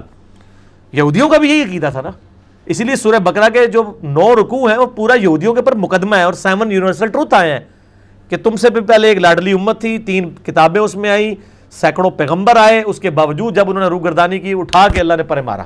ضربت علیہم الذلہ والمسکنہ, آج تک ذلت اور مسکنت ان کے اوپر مسلط ہے. تم کیا شے ہو؟ لیکن ہم پھر بھی کہتے رہتے ہیں اللہ جو کچھ بھی ہے تیرے محبوب کی امت سے ہے. اصل میں ہم یہ کہہ رہے ہوتے ہیں یا اللہ اسی کو نہیں سیدھا ہونا, سیدھی جی گل ہے, این جی سانوں قبول کر لے. یہی ہے نا, تو اور کیا مطلب ہے اس کا؟ میں کہتا ہوں اگر دنیا میں مورل لاز ایکٹیو ہوتے فوراً اسی وقت سر کے اوپر جوتی پڑتی کہ محبوب صلی اللہ علیہ وسلم کا نام لیتے ہو اور کرتوت نہیں اپنے دیکھتے. تو دنیا کے بادشاہ تو کہتے ہیں میں تکنا کس طرح تو چکنا ہے میرے بندے, تیری ایسی دی تیسی. لیکن اللہ تعالیٰ کیا فرما رہا ہے؟ قال فالحق, اللہ فرماتا ہے یہ ہے سچائی, والحق اقول, اور میں کہتا ہی سچی بات ہوں. یاد رکھیں لأملأن جہنم منک وممن تبعک منہم اجمعین, جو کوئی بھی پھر شیطان تیری پیروی کرے گا نا میرے بندوں میں سے, تو میں نے کسی بندے کی گارنٹی نہیں لی ہوئی, میں اس کو اور تجھے اور تیرے سارے فالورز کو دوزخ میں ڈال دوں گا, دوزخ کو بھر دوں گا تجھ سے اور تیرے فالورز سے. یعنی میں اپنے کسی بندے کی کوئی گارنٹی نہیں لیتا, میرا کام ہے صرف حق بات پہنچانا. پیغمبروں کو بھی یہ کہا گیا وما علینا الا البلاغ المبین. اب جان بوجھ کے جو گمراہ ہوگا تو اللہ فرماتا ہے تجھے بھی اور تیرے فالورز کو اٹھا کے دوزخ میں پھینک دوں گا. اور قرآن حکیم کی سخت ترین آیت میں اکثر کوٹ کرتا ہوں, سورۃ الاعراف آیت نمبر 179, وَلَقَدْ ذَرَأْنَا لِجَهَنَّمَ كَثِيرًا مِّنَ الْجِنِّ وَالْإِنسِ, اور بے شک ہم نے کثرت کے ساتھ جن اور انسان پیدا ہی دوزخ کے لیے کیے. کتنے خطرناک الفاظ ہیں, لیکن اس کے آگے الفاظ ہیں, اللہ کوئی فنیٹک نہیں ہے نعوذ باللہ. اللہ فرماتا ہے ہم نے ان کو دل دیے تھے, عقل دی تھی سوچتے نہیں, کان دیے تھے سنتے نہیں, آنکھیں دی تھی دیکھتے نہیں. یعنی ان انسٹرومنٹس کو یوز کر کے حق بات حاصل کرنے کی کوشش نہیں کرتے. اولئک کالانعام بل ہم اضل, یہ چوپایوں کی مانند ہے بلکہ ان سے بھی گئے گزرے ہیں جو لائی لگ بنے ہوئے ہیں. کان آنکھ عقل کو یوز کر کے حق بات اور باطل میں تمیز نہیں کرتے ہیں, تو یہ دوزخ کے لیے پیدا ہوئے ہیں. اور ہمیں نظر بھی آ رہا ہے اکثریت واقعی دوزخ کے لیے پیدا ہوئی ہوئی ہے.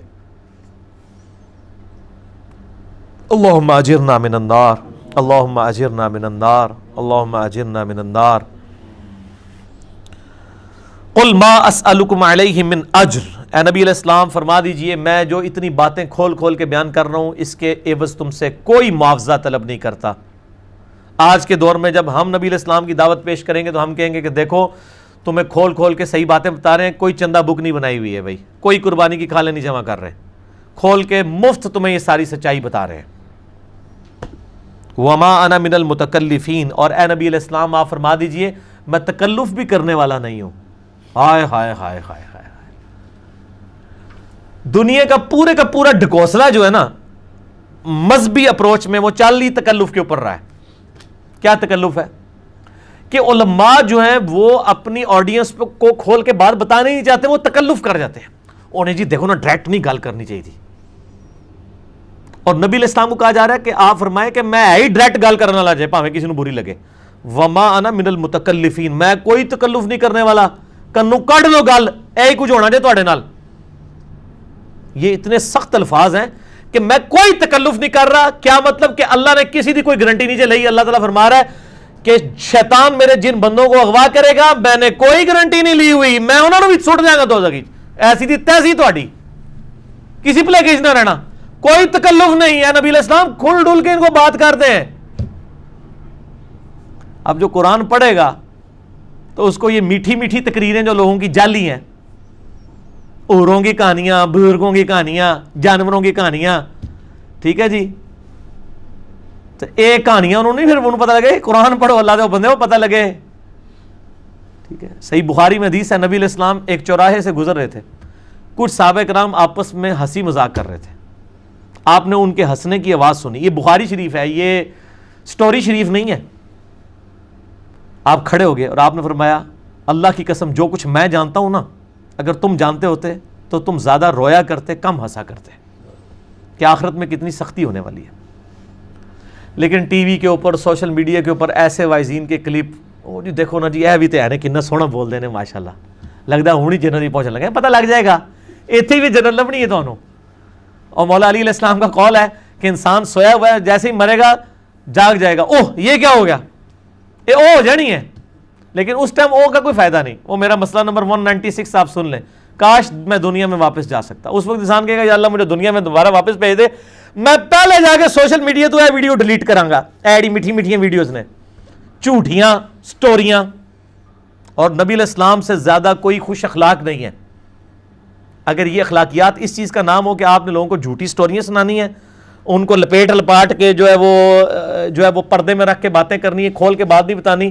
نبی علیہ السلام کو کہا جا رہا ہے آپ فرما دیجئے میں کوئی چندہ نہیں تم سے وصول کرتا اور نہ میں کوئی تکلف کرنے والا ہوں. میں نے بالکل کھل ڈل کے بات کر دی ہے. اللہ نے کسی کی کوئی گارنٹی نہیں اٹھائی ہوئی. جو پیروی کرے گا اس کے احکامات کی اس کو جنت ملے گی، اور جو شیطان کے ہتھے چڑھے گا اللہ نے کوئی نہیں کہنا کہ میرے بندے نہیں چھاڑ دے، نہیں جائے دوزخ میں جانا ہے. ان ہوا الا ذکر للعالمین، یہ قرآن تو نہیں ہے مگر نصیحت تمام جہان والوں کے لیے. اس قرآن کے ذریعے میں ڈر سنا رہا ہوں. فذکر بالقرآن من یخاف وعید، نبی علیہ السلام قرآن کے ذریعے تبلیغ کر دیجئے، ڈر سنا دیجئے جو بھی اللہ کی دھمکی سے ڈرتا ہے. وَلَا تَعْلَمُنَّ نَبَأَهُ بَعْدَ حِينٍ، ان قریب مرنے کے بعد کچھ عرصے کے بعد تمہیں خود ہی پتہ چل جائے گا جو کچھ میں کہہ رہا تھا یہ کچھ ہو جائے گا. وہی جو میں نے کہا نا کہ مر کے انسان کو پتہ چل جائے گا سب کچھ. وہ کہتے ہیں جی وہ کوئی نہیں جی آگے جا کے پتہ لگ جائے گا کون ٹھیک ہے کون غلط ہے. میں کہنا آگے جا کے پتہ نہیں لگے گا، لگ پتہ جائے گا. پتہ لگنا ہے تو پھر تو چلو ٹھیک ہے، لگ پتہ جائے گا. اور یہاں پہ بھی یہی کہا جا رہا ہے کہ آگے جا کے لگ پتہ جائے گا. یہ پنجابی میں یہی ترجمہ ہو رہا ہے اس کا، آگے جا کے لگ پتہ جائے گا کہ میں یہ کھول ڈول کی بات کر رہا ہوں، یہ بات اسی طریقے سے ہے. وَلَا تَعْلَمُنَّ، اور ان قریب ضرور تم جان لوگے، نَبَأَهُ بَعْدَ حِينٍ، یہ جو خبریں میں تمہیں بیان کر رہا ہوں ان قریب کہ یہ پوری ہو جائیں گی. لیکن اس کے وقت کچھ بھی نہیں ہونا. انسان نے چیخنا ہے اللہ مجھے دنیا میں دوبارہ بھیج دے، میں نیک اعمال کروں گا، یہ کروں گا وہ کروں گا. مسئلہ 196 میرا ضرور دیکھیں. یہ پچھلے دنوں یہ ایک میت کے پروگرام کے اوپر یہ ریکارڈنگ ہوئی تھی، بڑی رکت انگیز ہے فکر آخرت کے اوپر. آپ یوٹیوب پہ جا کے لکھیں 196 مسئلہ MAS اپوسٹرافی والا کامہ جو اوپر لگتا ہے ALAH، مسئلہ عربی میں کہتے ہیں سوال کو. تو وہ یوٹیوب خود ہی کھول دے گا، آپ کو ویب سائٹ پہ بھی جانے کی ضرورت نہیں ہے.